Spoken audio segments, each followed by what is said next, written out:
ತತ್ಸತ್. ಎಲ್ಲರಿಗೆ ನಮಸ್ಕಾರ. ಈ ದಿವಸಕ್ಕೆ ಒಂದು ಕಂತಿನ ಕಾದಂಬರಿಯ ಪರಿಚಯ ಮುಗಿಯುತ್ತದೆ. ಮತ್ತೆ ಇನ್ನು 2 ದಿವಸಗಳಲ್ಲಿ ನಾವು ನೋಡಬಹುದು, ಅದು 6-7ನೇ ತಾರೀಕು. ಅಲ್ಲಿಗೆ ಬಾಣಭಟ್ಟನ ಕಾದಂಬರಿಯ ಸಾಮಾನ್ಯವಾದ ಪರಿಚಯ ಸಮಗ್ರವಾಗಿ ಮುಗಿಯುತ್ತದೆ. ನಿನ್ನೆ ದಿವಸ ನಾವು ಮಹಾಶ್ವೇತ ವೃತ್ತಾಂತವನ್ನು ಕಂಡಿವಿ. ಇಂದು ಆಕೆಯ ಗೆಳತಿ, ಆತ್ಮೀಯಳಾದ ಸಖಿ ಕಾದಂಬರಿಯ ವಿಷಯ ನೋಡಬಹುದು. ಅವಳು ಗಂಧರ್ವ ಚಕ್ರವರ್ತಿಯಾದ ಚಿತ್ರರಥ ಮತ್ತು ಪತ್ನಿ ಮದಿರಾದೇವಿ ಇಬ್ಬರ ಮಗಳು. ಕಾದಂಬರಿ ಅಂತಂದರೆ ಹೆಸರೇ ಹೇಳುವಂತೆ ಅದು ಕದಂಬ ವೃಕ್ಷದಿಂದ ಬಟ್ಟಿ ಇಳಿಸಿದ ಒಂದು ಬಗೆಯ ಮದ್ಯ. So intoxicating. ಕಾದಂಬರಿ ಶೀರ್ಷಿಕೆಯನ್ನು ಕುರಿತು ಹೇಳುವಾಗಲೇ ಹೇಳಿದ್ದೆ, ಅವಳ ತಾಯಿ ಮದಿರಾದೇವಿ. ಹೀಗಾಗಿ ತಾಯಿಗೆ ತಕ್ಕ ಮಗಳು. ತಾಯಿಯಂತೆ ಮಗಳು, ನೂಲಿನಂತೆ ಸೀರೆ ಅಂತ ಗಾದೆ ಉಂಟಲ್ವ.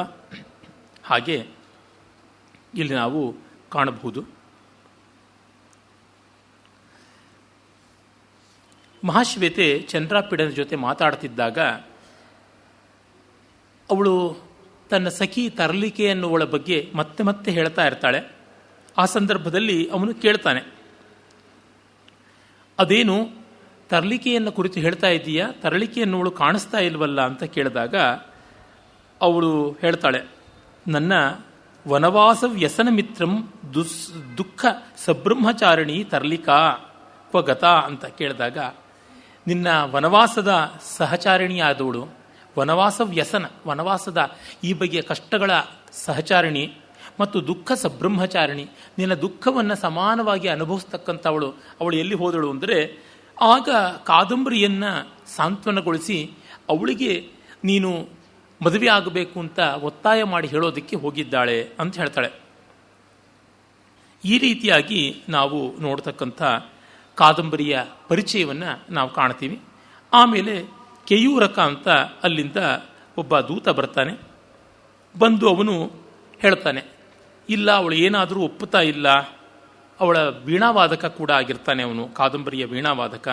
ಹಾಗಾಗಿ ತರಲಿಕೆಯ ಜೊತೆಗೆ ಬಂದು ಅವಳನ್ನು ಎಸ್ಕಾರ್ಟ್ ಮಾಡೋಕ್ಕೆ ಬಂದಿರ್ತಾನೆ. ಮರುದಿವಸ ಬೆಳಗ್ಗೆ ಬಂದು ಹೇಳ್ತಾನೆ, ಏನೇ ಆದರೂ ಮಹಾಶ್ವೇತೆ ಮದುವೆ ಆಗಬೇಕು, ಅಲ್ಲಿವರೆಗೂ ತನ್ನ ಮದುವೆ ಇಲ್ಲ ಅಂತ.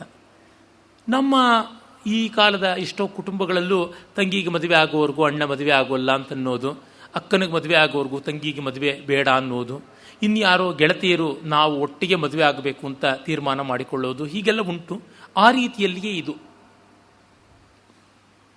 ಬಹಳ ಹೃದಯವಾದ ಭಾಗ.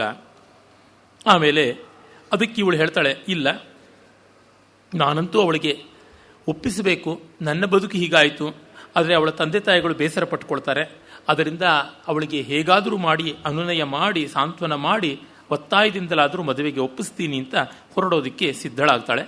ಆಗ ಅವಳು ಹೇಳ್ತಾಳೆ, ರಾಜಪುತ್ರ ನೀನು ನನ್ನ ಜೊತೆಗೆ ಬರ್ತೀಯಾ ಅಂತ ಕೇಳ್ತಾಳೆ.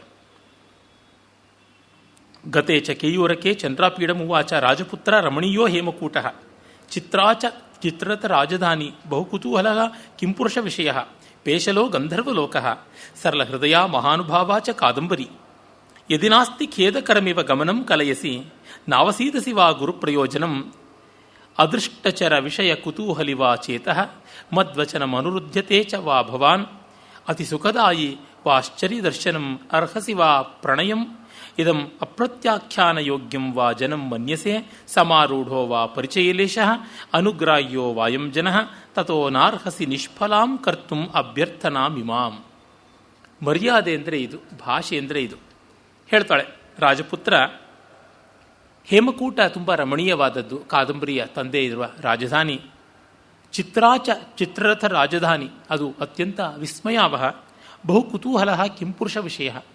ನಮ್ಮದು ಬಂದು ಭಾರತ ವರ್ಷ, ಅದು ಕಿಂಪುರುಷ ವರ್ಷ ಅಂತ ಇನ್ನೊಂದು ವಿಶೇಷವಾದ ವಿಭಾಗ ಈ ಜಂಬೂದ್ವೀಪದಲ್ಲಿ. ಮತ್ತು ಪೇಶಲೋ ಗಂಧರ್ವಲೋಕ, ಅತ್ಯಂತ ಸುಕುಮಾರ ಮನೋಹರವಾದದ್ದು ಗಂಧರ್ವ ಜಗತ್ತು.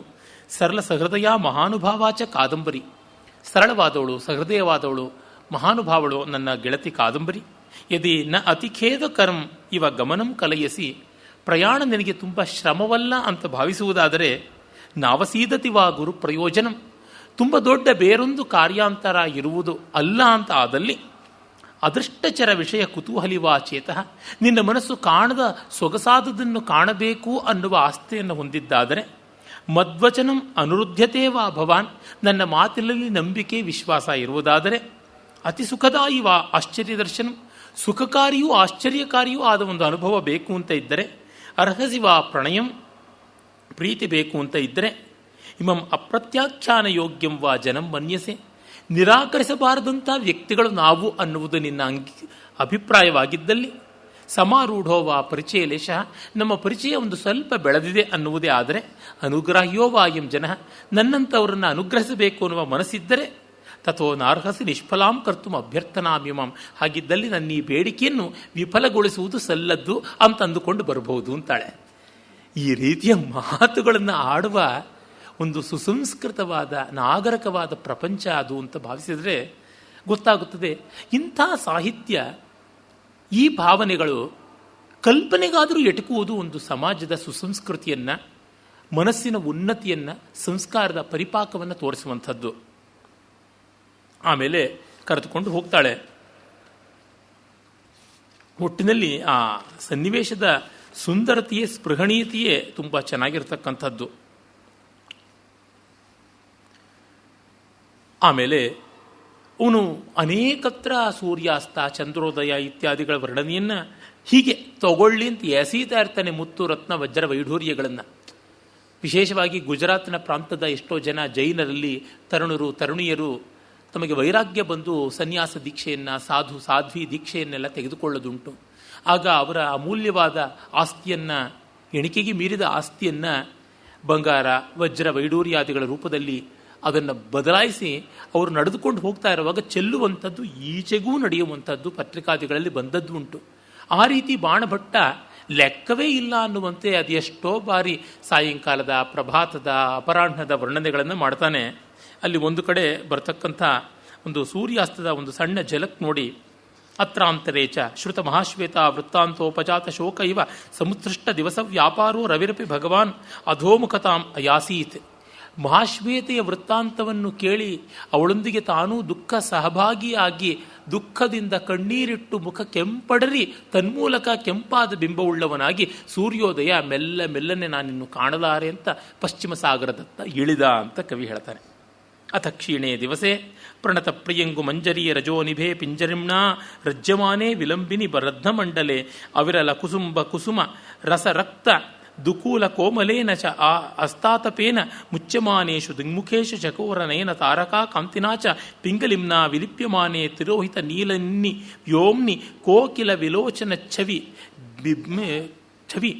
ಬಭ್ರೂಣಿ ಚಾರುಣಯತಿ ಸಾಂಧ್ಯೆ ಭುವನಂ ಅರ್ಚಿಷಿ ಯಥಾ ಪ್ರಧಾನಂ ಉನ್ಮಿಷತ್ಸು ಗ್ರಾಮೇಶು ವನಮಹಿಷ ಮಲೀಮಸ ವಪುಷಿ ಚ ಮುಷಿತ ತಾರಕಾಪಥ ಪ್ರತಿಮ್ನಿ ಕಾಲಿಮಾನಂ ಆತನ್ವತಿ ಶಾರ್ವರೇ ತಮಸಿ ಅತನು ತಿಮಿರ ತಿರೋಹಿತ ಹರಿತತಾಸು ಗಹನತಾಂ ಯಾಂತೀಷು ವನರಾಜೀಷು ರಜನಿ ಜಲ ಜಾಲ ಬಿಂದು ಜನಿತ ಜಡಿಮ್ನಿ ಬಹಲ ವನ ಕುಸುಮ ಪರಿಮಲ ಅನುಗಮಿತ ಗಗನೆ ಚಲಿತ ಲತಾವಿಟಪ ಗಹನೆ ಪ್ರವೃತ್ತೇ ಚ ಪವನೆ ನಿದ್ರಾ ನಿಭೃತ ಪತತ್ರಿಣಿ ತ್ರಿಯಾಮಾ ಮುಖೇ ಮಹಾಶ್ವೇತ ಮಂದ ಮಂದ ಮುತ್ತಾಯ ಭಗವತಿ ಮುಪಾಸ್ಯ ಪಶ್ಚಿಮಾಂ ಸಂಧ್ಯಾಂ ಕಮಂಡಲು ಜಲೇನ ಪ್ರಕ್ಷಾಲಿತ ಚರಣ ವಲ್ಕಲ ಶಯನೀಯೇ ಸಖೇದ ಮುಷ್ಣಂಚ ನಿಶ್ವಸ್ಯ ನಿಶಸಾದ.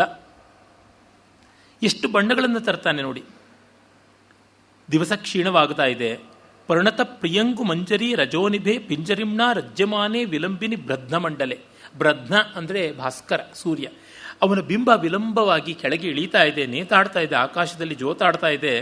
ಆಗ ಪ್ರಿಯಂಗು ಪುಷ್ಪಗಳ ಗುಚ್ಛದ ಹಾಗೆ, ಪ್ರಿಯಂಗು ಪುಷ್ಪಗಳ ಪರಾಗ ಸಮೂಹದ ಹಾಗೆ ಕೆಂದುಗಂಪಾಗಿ ತೋರ್ತಾ ಇರುವ ಸೂರ್ಯಮಂಡಲ ಹಾಗೆ ಇಳೀತಾ ಇರುವಾಗ ದಟ್ಟವಾದ ಕುಸುಮಗಳ ಕಾಂತಿಯಿಂದ ಕೂಡಿದ ಒಂದು ಸುಂದರವಾದ ದುಕೂಲವನ್ನು ಆಕಾಶವೇ ಹಾಕಿಕೊಂಡಂತೆ ಸೂರ್ಯನ ಕಾಂತಿ ಪಶ್ಚಿಮ ದಿಗಂತದಲ್ಲಿ ಹಬ್ಬಿಕೊಂಡಿದೆ. ಕುಸುಂಬ ಅಂದರೆ ಕುಸುಬೆ ಹೂವು ಅಂತೀವಿ.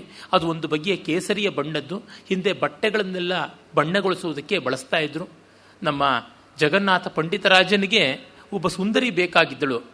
ಅವಳು ಎಂಥವಳಾಗಿರಬೇಕು ಅಂದರೆ ಕುಸುಬೆ ಹೂವು, ಕುಸುಂಬ ಹೂವು ಪುಷ್ಪದ ಬಣ್ಣಗಟ್ಟಿದ ಕೆಂಗಾವಿಯ ಸೀರೆ ಉಡಬೇಕು. ತೆಲುಗಿನಲ್ಲಿ ಚಂಗಾವಿ ಚೀರ ಅಂತ ಕರೀತಾರೆ.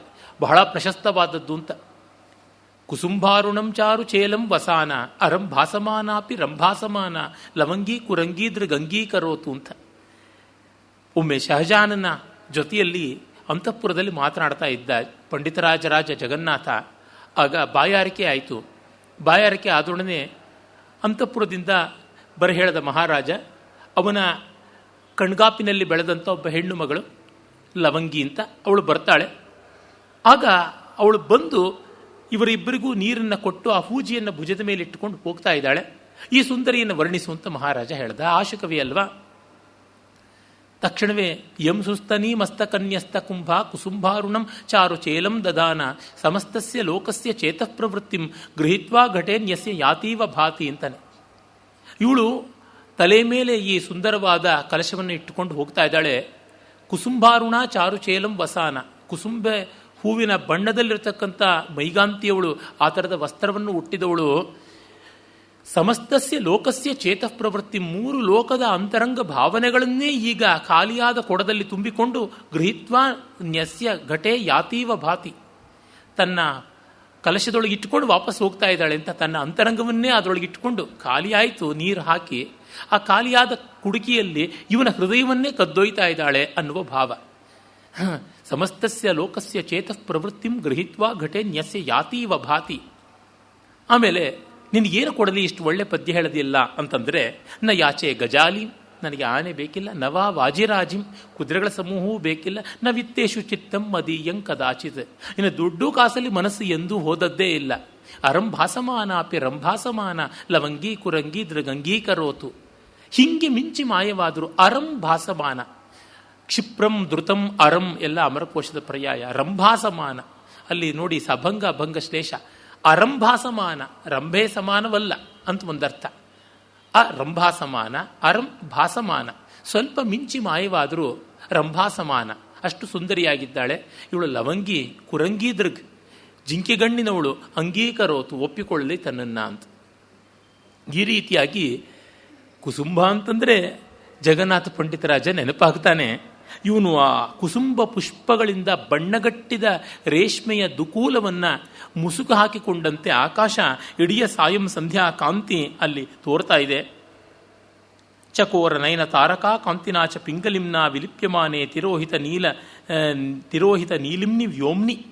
ಎಲ್ಲದರೊಳಗೂ ಈ ಒಂದು ವಿಶೇಷವಾದ ಸೊಗಸು. ನೀಲಿಮಾ, ದಡಿಮಾ, ರಕ್ತಿಮಾ, ಈ ರೀತಿಯಾದ ಪಿಂಗಲಿಮಾ, ಈ ಥರದ ತುಂಬ ಸೊಗಸಾದ ವಿಶಿಷ್ಟ ಪದಪ್ರಯೋಗಗಳನ್ನು ಮಾಡ್ತಾನೆ. ಬಹಳ ಸೊಗಸಾದಂಥದ್ದು. ಅದರಿಂದ ಸಪ್ತಮಿಯಲ್ಲಿ ಅದೆಷ್ಟು ಚೆನ್ನಾಗಿ ಸಪ್ತಮಿಯ ಶೋಭೆ ಬರುತ್ತೆ. ಭಾಷೆಯ ಸೌಂದರ್ಯ ಅಷ್ಟು ತುಂಬ ಚೆನ್ನಾಗಿರ್ತಕ್ಕಂಥದ್ದು. ಚಕೋರಗಳ ಕಣ್ಣಿನ ಕಾಂತಿ ಹಾಗೆ ಕಂದು ಬಣ್ಣದಿಂದ ಆಕಾಶ ಕಪ್ಪು ಬಣ್ಣದ ಕಡೆಗೆ ಬರ್ತಾ ಇದ್ದಾಗ, ಕತ್ತಲೆಯ ಗಾಢತೆ ಆವರಿಸಿಕೊಳ್ತಾ ಇದ್ದಾಗ, ಕೋಕಿಲ ಲೋಚನ ಛವಿ ಬಬ್ರೂಣಿ, ಗಂಡು ಕೋಗಿಲೆಯ ಕಣ್ಣಿನ ನೇರಳೆ ಬಣ್ಣಕ್ಕೆ ಬಂತು ಆಕಾಶ ಅಂತ. ಹಳದಿಗೆಂಪು, ಕಡುಗೆಂಪು, ರಕ್ತಗೆಂಪು, ನೀಲಿಗೆಂಪು, ಕೆನ್ನೀಲಿಗೆಂಪು, ನೀಲ, ಕಪ್ಪು, ಹೀಗೆ ಆಕಾಶದಲ್ಲಿ ಬಣ್ಣಗಳ ಬದಲಾವಣೆ ಆಗುತ್ತದೆ. ಆ ಗಂಡು ಕೋಗಿಲೆಯ ಬಣ್ಣ ನೇರಳೆಯ ಬಣ್ಣದಲ್ಲಿರುತ್ತೆ. ಇವನೇ ಒಂದು ಕಡೆ ಆಮತ್ತ ಪುಂಸ್ಕೋಕಿಲ ಲೋಚನಚ್ಛವಿ ಆದಂತಹ ಒಂದು ದ್ರಾಕ್ಷಾರಸವನ್ನು ಮತ್ತು ಜಂಬೂ ರಸವನ್ನೆಲ್ಲ ಕುಡಿದದ್ದು ಆ ಒಂದು ಪಕ್ಷಿ ಯಾವುದಿತ್ತು, ನಮ್ಮ ಕಥೆಯನ್ನು ಇಡಿಯನ್ನು ಯಾವುದಕ್ಕಾಗಿ ಮೀಸಲಿಟ್ಟು ಜಾಬಾಲಿ ಮಹರ್ಷಿಗಳು ಹೇಳ್ತಾರೋ ಆ ಒಂದು ವೈಶಂಪಾಯನ ಗಿಳಿ, ಅದು ಕುಡಿದ ಒಂದು ರಸ ಹೇಗಿತ್ತು, ಹಣ್ಣಿನ ರಸ ಅಂದರೆ ಗಂಡು ಕೋಗಿಲೆಯ ಮತ್ತವಾದ ವಸಂತಕಾಲದ ಪುಂಸ್ಕೋಕಿಲ ಲೋಚನಚ್ಛವಿಯಲ್ಲಿತ್ತು ಅಂತ. ಆ ರೀತಿಯ ಬಣ್ಣ ಇಲ್ಲಿ ಮತ್ತೆ ಬಳಸ್ಕೊಳ್ತಾನೆ. ಯಥಾ ಪ್ರಧಾನ ಮುನ್ಮಿಷತ್ಸು ಗ್ರಹ ಗ್ರಾಮೇಶು, ಯಾವ್ಯಾವ ಗ್ರಹ ನಕ್ಷತ್ರಗಳು ಯಾವ್ಯಾವ ಹೊತ್ತಿಗೆ ತೋರಿಕೊಳ್ಳಬೇಕು ಹಾಗೆ ತೋರಿಕೊಳ್ತಾ ಇದ್ವು ಅಂತ. ಅವನ ಜ್ಯೋತಿಷ್ಶಾಸ್ತ್ರದ ಪರಿಚಯವೂ ಗೊತ್ತಾಗುತ್ತದೆ. ಎಲ್ಲ ನಕ್ಷತ್ರಗಳು ಪಟ್ಟಂತ ಒಂದೇ ಸರ್ತಿ ಕಾಣಿಸೋಲ್ಲ. ಮೊದಲಿಗೆ ಮೂಡತಕ್ಕಂಥದ್ದು ಶುಕ್ರ, ಆಮೇಲೆ ಮಿಕ್ಕ ಗ್ರಹಗಳು, ಮಧ್ಯಾಂತರದಲ್ಲಿ ಬರತಕ್ಕಂಥದ್ದು ಮಂಗಳ, ಅದು ಕೆಂಬಣ್ಣದಲ್ಲಿ ತೋರಿಕೊಳ್ತಕ್ಕಂಥ ಗ್ರಹ. ಹೀಗೆ ಅವುಗಳು ಕ್ರಮಕ್ರಮವಾಗಿ ಕಾಣಿಸಿಕೊಳ್ತಾ ಇವೆ. ವನ ಮಹಿಷ ಮಲೀಮಸ ವಪುಷಿ, ಕಾಡೆಮ್ಮೆಯ ಹಾಗೆ, ಕಾಡು ಕೋಣದ ಹಾಗೆ ದಟ್ಟ ಗಪ್ಪಾಗಿರತಕ್ಕಂಥ ಆಕಾಶದಲ್ಲಿ ಮುಷಿತ ತಾರಕಾ ಪಥ ಪ್ರತಿಮ್ನಿ ಕಾಲಿಮಾದ ಮಾತನ್ವತಿ ಶಾರ್ವರೇ ತಮಸಿ. ಆಗ ಅತನು ತಿಮಿರ ತಿರೋಹಿತ ಹರಿತತಾಸು ಗಹನತಾಂ ಯಾಂತೀಶು ವನರಾಜೀಶು. ಕಾಮನ ಅಂಧಕಾರದಂತೆ ಆಕಾಶ ಕಾಡು ಎಲ್ಲ ಒಂದೇ ಆಗಿರುವಾಗ ರಜನಿ ಜಲಜಾಲ ಬಿಂದು ಜನಿತ ಜಡಿಮ್ನಿ ಕತ್ತಲೆಯ ಬಲೆಯ ಆವರಣದಲ್ಲಿ ಎಲ್ಲಕ್ಕೂ ಜಡತ್ವ ಬಂದಾಗ ಬಹಳ ವನ ಕುಸುಮ ಪರಿಮಳ ಅನುಮಿತ ಗಮನೆ. ಇನ್ನು ಹಾದಿ ಕಾಣಿಸಬೇಕು ಅಂದರೆ ಆಯಾ ಹಾದಿಯಲ್ಲಿ ಬೆಳೆದ ಹೂಗಳ ಪರಿಮಳದಿಂದಲೇ ಗೊತ್ತಾಗಬೇಕು. ಹಿಂದೆ ಎಲ್ಲ ಬೇರೆ ಬೇರೆ ದಾರಿಗಳಿಗೆ ಬೇರೆ ಬೇರೆ ಗಿಡಗಳನ್ನು ನೆಡ್ತಾ ಇದ್ರು ಅಂತ ದಂಡಿಯ ದಶಕುಮಾರ ಚರಿತ್ರೆಯಲ್ಲಿ ಪಾಟಲಿ ವೀಥಿ, ಚಂಪಕ ವೀಥಿ, ಪುನ್ನಾಗ ವೀಥಿ ಅಂತೆಲ್ಲ ವೀಥಿಗಳು ಬರ್ತಾವೆ, ಅವಿನ್ಯೂಸು. ಹಾಗೆ ಯಾವ ಬೀದಿಯಲ್ಲಿ ಹೋಗ್ತಾ ಇದ್ದೀವಿ ಅನ್ನೋದು ಕತ್ತಲಲ್ಲಿ ಗೊತ್ತಾಗ್ತಾ ಇಲ್ಲ. ಪರಿಮಳ ತುಂಬ ಬರ್ತಾ ಇದೆ, ಮಲ್ಲಿಗೆ ಇದು, ಹಾಗಾಗಿ ಮಲ್ಲಿಕಾ ವೀಥಿ. ಹಾಗಲ್ಲ, ಸಂಪಿಗೆ ಪರಿಮಳ ಹೆಚ್ಚಾಗಿದೆ, ಅದರಿಂದ ಚಂಪಕ ವೀಥಿ. ಈ ರೀತಿಯಾಗಿ ಹಾಗೆ ಮಾರ್ಗವನ್ನು ಕಣ್ಣಿಂದಲ್ಲ ಮೂಗಿಂದ ಊಹಿಸಬೇಕಾಗಿತ್ತು. ಚಲಿತ ಲತಾ ವಿಟಪ ಗಹನೆ ಪ್ರವೃತ್ತೇ ಚ ಪವನೆ. ಮೆಲ್ಲ ಮೆಲ್ಲನೆ ಮರಗಳನ್ನು ಅಲ್ಲಾಡಿಸಿಕೊಂಡು ಬಳ್ಳಿಗಳನ್ನು ಅಲ್ಲಾಡಿಸಿಕೊಂಡು ಗಾಳಿ ಬೀಸ್ತಾ ಇದ್ದಾಗ ನಿದ್ರಾ ನಿಭೃತ ಪತತ್ರಿಣಿ, ಮರಗಳ ಮೇಲೆ ಪಕ್ಷಿಗಳು ನೆಮ್ಮದಿಯಾಗಿ ನಿದ್ರೆ ಮಾಡ್ತಾ ಎಲೆಮರೆಯಲ್ಲಿರುವಾಗ ತ್ರಿಯಾಮ ಮುಖೇ ಮಹಾಶ್ವೇತ ಮಂದ ಮಂದ ಮುತ್ತಾಯ ಭಗವತಿ ಉಪಾಸ್ಯ ಪಶ್ಚಿಮಾಂ ಸಂಧ್ಯಾಂ, ಸಾಯಂ ಸಂಧ್ಯಾ ವಂದನೆಯನ್ನು ನಮ್ಮ ಮಹಾಶ್ವೇತೆ ಮಾಡಿ ಕಮಂಡಲ ಜಲದಿಂದ ಕೈಕಾಲುಗಳನ್ನು ತೆಳ್ಕೊಂಡು ತನ್ನ ಹಾಸಿಗೆ ಕಡೆಗೆ ಬರ್ತಾಳೆ ಅಂತ ಹೀಗೆ ಸುಮ್ಮನೆ ಒಂದು ಸಾಯಂಕಾಲ ಒಂದು 10 ಬಣ್ಣಗಳನ್ನು ಹಾಕ್ತಾನೆ. ಈ ರೀತಿಯಾದದ್ದು ಹೇಮಕೂಟಕ್ಕೆ ನಮ್ಮ ರಾಜಕುಮಾರ ಚಂದ್ರಾಪೀಡನನ್ನು ಕರೆದುಕೊಂಡು ಹೊರಡ್ತಾಳೆ. ಅಲ್ಲಿ ಒಂದು ನಾರಿ ಲೋಕವೇ ಇದ್ದಂತೆ ತೋರ್ತು. ಅಲ್ಲಿ ಬೇರೆ ಬೇರೆ ಬೇರೆ ಬೇರೆ ರಾಶಿ ರಾಶಿ ಹೆಣ್ಣು ಮಕ್ಕಳು ಕಾಣಿಸ್ಕೊಡ್ತಾರೆ. ಅದರ ಒಂದು ವಿಸ್ತೃತವಾದ ವರ್ಣನೆಯನ್ನೇ ನಾವು ನೋಡ್ತೀವಿ. ಕೆಲವೊಂದು ವಾಕ್ಯಗಳನ್ನು ಮಾತ್ರ ಹೇಳ್ತೀನಿ. ಅತಿ ಬಹಳತೆಯಾಚ ತಸ್ಯ ಕನ್ಯಕಾಜನಸ್ಯ ಸಮಂತಾದ್ ಆನನದ್ಯುತಿಭಿ ಇಂದುಬಿಂಬ ವೃಷ್ಟಿಮಿವ ಪತಂತಿ. ಹೇಮಕೂಟದಲ್ಲಿ ಅದೆಷ್ಟು ಜನ ಸ್ತ್ರೀಯರು, ಅದೆಷ್ಟು ಜನ ಸುಂದರಿಯರು ಇದ್ದರು ಅಂತಂದರೆ ಅಲ್ಲಿ ಏನೂ ಗೊತ್ತಾಗದೆ ಅಷ್ಟು ಸುಂದರವಾದ ಮುಖ ರಾಶಿ ಕಾಣಿಸ್ತಾ ಇದ್ದಿದ್ದು, ಮುಖ ಚಂದ್ರ ರಾಶಿ, ಆಕಾಶದಿಂದ ಚಂದ್ರನ ಮಳೆ ಆಗ್ತಾ ಇದೆಯೋ ಎಂಬಂತೆ ಇತ್ತು ಅಂತ ಕವಿ ವರ್ಣಿಸ್ತಾನೆ. ಈ ರೀತಿಯ ಕಲ್ಪನೆಯನ್ನು ಮಾಡುವಂಥದ್ದು ತುಂಬ ವಿಶೇಷಮಯವಾದದ್ದು. ಇದು ನಾರೀಮಯಮಪ್ಪಲೋಕಮಿದು ಬೇರೊಂದನ್ ಅಂಗನಾದ್ವೀಪಮಿಂತಿದು ನಿಷ್ಪೂರುಷ ಜೀವಲೋಕಮಿದು ಸರ್ಗಕ್ಕೆಂದು ಪದ್ಮೋದ್ಭವಂ ಸ್ವದತೀರತ್ನ ಸಮೂಹಮಂ ಪದಪಿನಿಂ ಬೈಚಿಟ್ಟ ಭಂಡಾರಮಪ್ಪುದೆನಲ್ ಸಂದಣಿಸಿದ್ದ ಸುಂದರಿಯರಂ ಕಂಡಂ ನರೇಂದ್ರಾತ್ಮಜಂ. ಅದನ್ನು ಹೇಳ್ತಾನೆ. ಇದು ನಾರೀಮಯಮಪ್ಪಲೋಕ, ಇದೊಂದು ಸ್ತ್ರೀ ಮಲಯಾಳ. ಬೇರೊಂದು ಅಂಗನಾದ್ವೀಪ, ಇದೊಂದು ದ್ವೀಪ ಬರೀ ಹೆಣ್ಣು ಮಕ್ಕಳೇ ಇರತಕ್ಕಂಥದ್ದು. It is an island of Venus. ಒಂದು ಪುಸ್ತಕ ಉಂಟಲ್ಲ, men from Mars and women from Venus ಅಂತ. ಹಾಗೆ ಇದು ನಿಷ್ಪೂರುಷ ಜೀವಲೋಕ, ಇದು ನಿಷ್ಪೂರುಷ ಗಂಡಸರೇ ಇಲ್ಲದ ಜೀವಲೋಕವಿದು. ಸರ್ಗಕ್ಕೆಂದು ಪದ್ಮೋದ್ಭವಂ ಸುದತೀರತ್ನ ಸಮೂಹಮಂ ಪದಪಿನಿಂ ಬೈಚಿಟ್ಟ ಭಂಡಾರಮಪ್ಪುದೆನಲ್. ಬ್ರಹ್ಮ ಸೃಷ್ಟಿಗೆ ಬೇಕಾಗಿರ್ತಕ್ಕಂಥ ಹೆಣ್ಣು ಮಕ್ಕಳನ್ನು ಎಕ್ಸ್ಪೋರ್ಟ್ ಮಾಡೋದಕ್ಕಿಂತ ಇಲ್ಲಿ ಪ್ರೊಡ್ಯೂಸ್ ಮಾಡ್ತಾ ಇದ್ದಾನೋ, ಒಂದು ದೊಡ್ಡ ಮಾಸ್ ಪ್ರೊಡಕ್ಷನ್ ಪ್ಲಾಂಟ್ ಅಲ್ಲಿಂದ ಕಳಿಸ್ತಾ ಇದ್ದಾನೋ ಎಂಬಂತೆ ಕಂಡಂ ನರೇಂದ್ರಾತ್ಮಜಂ ಅಂತ ನಮ್ಮ ನಾಗವರ್ಮ ಅದನ್ನು ಅಚ್ಚುಕಟ್ಟಾಗಿ ಸಂಗ್ರಹ ಮಾಡಿಕೊಡ್ತಾನೆ. ಅಂತು ವದನದ್ಯುತಿಯಿಂದ ಇಂದುಬಿಂಬ ವೃಷ್ಟಿ ಸುರಿವಂತೆಯೂ ಅಂಗ ವಿಕ್ಷೇಪಂಗಳಿಂ ಕುವಲಯ ವನ ವಿಕಾಸ ಮಾದಂತೆಯೂ. ಇನ್ನು ಅವರು ಕಣ್ಣು ಹೀಗೆ ಬಿಟ್ಟು ನೋಡಿದ್ರೆ ಸಾಕು, ಕನ್ನೈದಿಲೆಗಳೇ ಅರಳ್ತಾ ಇರುವಂತೆ ಕಾಣಿಸ್ತಾ ಇತ್ತು. ಅಪಾಂಗ ವಿಕ್ಷೇಪೈ ಚಲಿತ ಕುವಲಯ ವನಮಯೀಮಿವ ಕ್ರಿಯಮಾಣಾಂ ಅವನೀಂ. ಇನ್ನು ಅತಿನಿಭೃತ ಭ್ರೂಲತಾ ವಿಭ್ರಮೈ ಕಾಮ ಕಾರ್ಮುಕ ಬಲಾನೀವ ಪ್ರಚಲಿತಾನಿ. ಹುಬ್ಬು ಹಾರಿಸಿದರೆ ಮನ್ಮಥನ ಬಿಲ್ಲುಗಳನ್ನು ಒಮ್ಮೆಲೆ ಮೇಲೆ ಕೆತ್ತಿ ಇಳಿಸಿ ಹಾಗೆ ಹೀಗೆ ತಿರುವಾಡಿದಂತೆ ಆಯಿತು ಅಂತ. ಹುಬ್ಬುಗಳನ್ನು ಕೊಂಕಿಸೋದು ಅಂದರೆ ಭ್ರೂಭಂಗ ಮಾಡಿದಾಗ ಆ ಥರ ಕಾಣಿಸ್ತಾ ಇತ್ತು. ಮಹಾದೇವ ಭ್ರೂವಿಲಾಸವನ್ನು ಮಾಡಿದರೆ 8 ಸ್ಥಾಯಿ ಭಾವಗಳು, 33 ವ್ಯಭಿಚಾರಿ ಭಾವಗಳು, 8 ಸಾತ್ವಿಕ ಭಾವಗಳು ಎಲ್ಲ ಕುಣಿದಾಡ್ತಾ ಇತ್ತಂತೆ. ಜಯಂತಿ ಸ್ಥಾಯಿ ಸಂಚಾರಿ ಭಾವಾಭಿನಯ ಭಾವುಕಾಹ ನೀಲಲೋಹಿತ ಶೈಲೂಷ ಭ್ರುಲತಾ ಲಾಸ್ಯ ವಿಭ್ರಮಾಹ ಅಂತ ಕುಕ್ನೂರಿನ ಒಂದು ಶಾಸನ ಪದ್ಯ ಹೇಳುತ್ತದೆ. ಹಾಗೆ ಹುಬ್ಬು ಹಾರಿಸಿದರೆ ಮನ್ಮಥನ ಬಿಲ್ಲುಗಳನ್ನೇ ಏರಿಳಿಸಿದಂತೆ ಇತ್ತು ಅಂತ. ತುಂಬ ಸುಂದರವಾದ ಚಿತ್ರ. ಸಾವಿರಾರು ಜನರ ಕೈನಲ್ಲಿ ಸುಂದರವಾದ ಬಿಲ್ಲುಗಳಿದ್ದು ಅವರಿಗೆ ನರ್ತನವೂ ಬರ್ತಾ ಇದ್ದು, ಅದನ್ನೊಂದು ವ್ಯವಸ್ಥಿತವಾದ ರೀತಿಯಿಂದ ಅದನ್ನ ಮೇಲೆ ಕೆತ್ತಿ ಕೆಳಕ್ಕಿಳಿಸಿ ಆ ಕಡೆ ಈ ಕಡೆ ಹೊಯ್ದಾಡಿಸಿದ್ರೆ ಅದು ಏನು ಗ್ರೂಪ್ ಕೊರಿಯೋಗ್ರಫಿಯ ಸೌಂದರ್ಯ ಬರ್ತದೋ ಅದು ಇವರೊಮ್ಮೆ ಎಲ್ಲರೂ ಸೇರಿ ಹೀಗೆ ಹುಬ್ಬು ಆಡಿಸಿದ್ರೆ ಕಾಣಿಸ್ತಾ ಇತ್ತು ಅಂತ. ಆ ಕಲ್ಪನೆಯೇ ಚೆನ್ನ. ಶಿರಸಿ ಚಕಲಾಪ ಅಂಧಕಾರೈ ಬಹಲ್ ಕ್ಷಪ ಪ್ರದೋಷ ಸಾರ್ಥಮಿವ ಸಂಬದ್ಧತಃ. ಒಮ್ಮೆ ಜಡೆಯನ್ನು ಹೀಗೆ ಹಾಗೆ ತೊಳೆದಾಡಿಸಿದ್ರೆ ಸಾಕು, ಅಮಾವಾಸ್ಯೆಯ ಕಳ್ಗಪ್ಪುತನವೇ ಅಲ್ಲಿ ಒಮ್ಮೆ ಓಡಾಡಿ ಹೋಗ್ತಾ ಇತ್ತು ಅಂತ ಅನಿಸ್ತದೆ. ಸ್ಮಿತ ಪ್ರಭಾಭಿರುತ್ಫುಲ್ಲ ಕುಸುಮ ಧವಲಾನೀವ ವಸಂತ ದಿವಸಾನ್ ಸಂಚರತಃ. ಒಮ್ಮೆ ನಕ್ಕರೆ ಸಾಕು ವಸಂತದ ಹಗಲೇ ಬಂದುಬಿಡ್ತು ಅನ್ನುವಂತೆ ಎಲ್ಲ ಕಡೆಯೂ ಬೆಳ್ಳಂಬೆಳಕಾಗುವ ಬೆಳ್ಳಿಯ ಬಗೆಯ ಮಲ್ಲಿಗೆ ಹೂಗಳ ಕಾಂತಿ ವಿನ್ಯಾಸವಾದಂತೆ ಚೆಲ್ಲಾಪಿಲ್ಲಿಯಾದಂತೆ ಕಾಣಿಸ್ತಿತ್ತು. ಶ್ವಸಿತಾನಿಲ ಪರಿಮಲೈಹಿ ಮಲಯ ಮಾರುತಾನೀವ ಪರಿಭ್ರಮತಃ. ಒಮ್ಮೆ ನಿಟ್ಟುಸಿರು ಬಿಟ್ಟರೆ ವಸಂತಾರಂಭದ ಮಲಯ ಮಾರುತ ಪ್ರಶಾಂತ ಮನೋಹರವಾಗಿ ಧೀರ ಗಂಭೀರ ಸುಂದರ ಗತಿಯಿಂದ ಓಡಾಡಿದಂತೆ ತೋರ್ತಾ ಇತ್ತು. ಕಪೋಲ ಮಂಡಲ ಲೋಕ ಮಾಣಿಕ್ಯ ದರ್ಪಣ ಸಹಸ್ರಾಣೀವ ಸ್ಫುರಿತಾನಿ. ಒಮ್ಮೆ ಕೆನ್ನೆಯನ್ನು ಹಾಗೆ ಹೀಗೆ ಮಾಡಿದರೆ ಸಾವಿರ ಸಾವಿರ ಮಣಿದರ್ಪಣಗಳನ್ನು ಹಾಗೆ ಹೀಗೆ ಓಡಾಡಿಸಿ ಹೊಳೆಸಿದಂತೆ ಕಾಣ್ತಾ ಇತ್ತು ಅಂತ.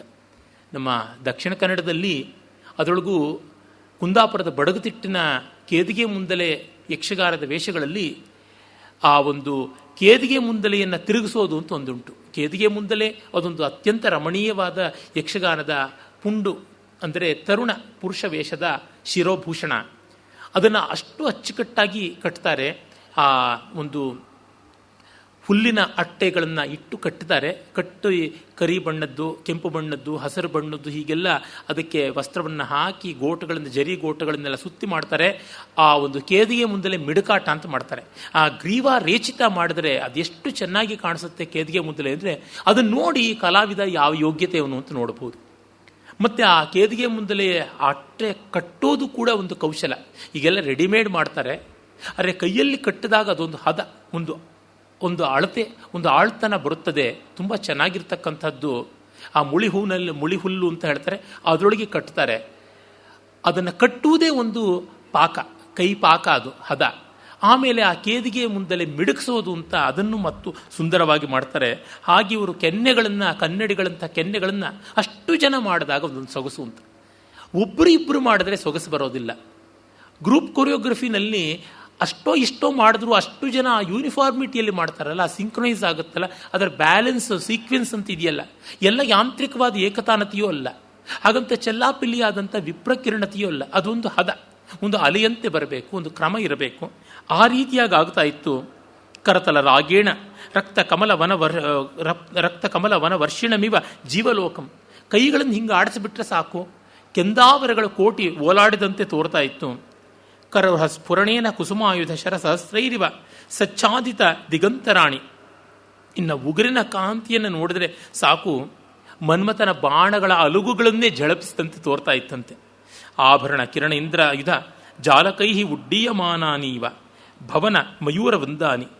ಇನ್ನು ಅವರ ಬಗೆ ಬಗೆಯ ದಿವ್ಯ ಮಣಿಗಳ ಅಲಂಕಾರದ ಆಭರಣಗಳ ಕಾಂತಿ ಹಾಗೆ ಹೀಗೆ ಮಿಂಚಿದರೆ ಅಲ್ಲಿದ್ದ ಆ ಒಂದು ಮಹಾರಾಜಭವನದ ವಿಲಾಸವಾದ ಪಕ್ಷಿಗಳು ಯಾವುದಿವೆ, ಆ ಸಮೂಹದ ಅನೇಕ ಮಯೂರಗಳು, ನವಿಲುಗಳು, ಅವುಗಳೆಲ್ಲ ಪೆಟ್ ಬರ್ಡ್ಸ್, ಅಂದರೆ ಭವನ ಮಯೂರ ಅಂತ ಕರಿತೀವಿ. ವನಮಯೂರ ಬೇರೆ, ವನಮಯೂರ ಬೇರೆ.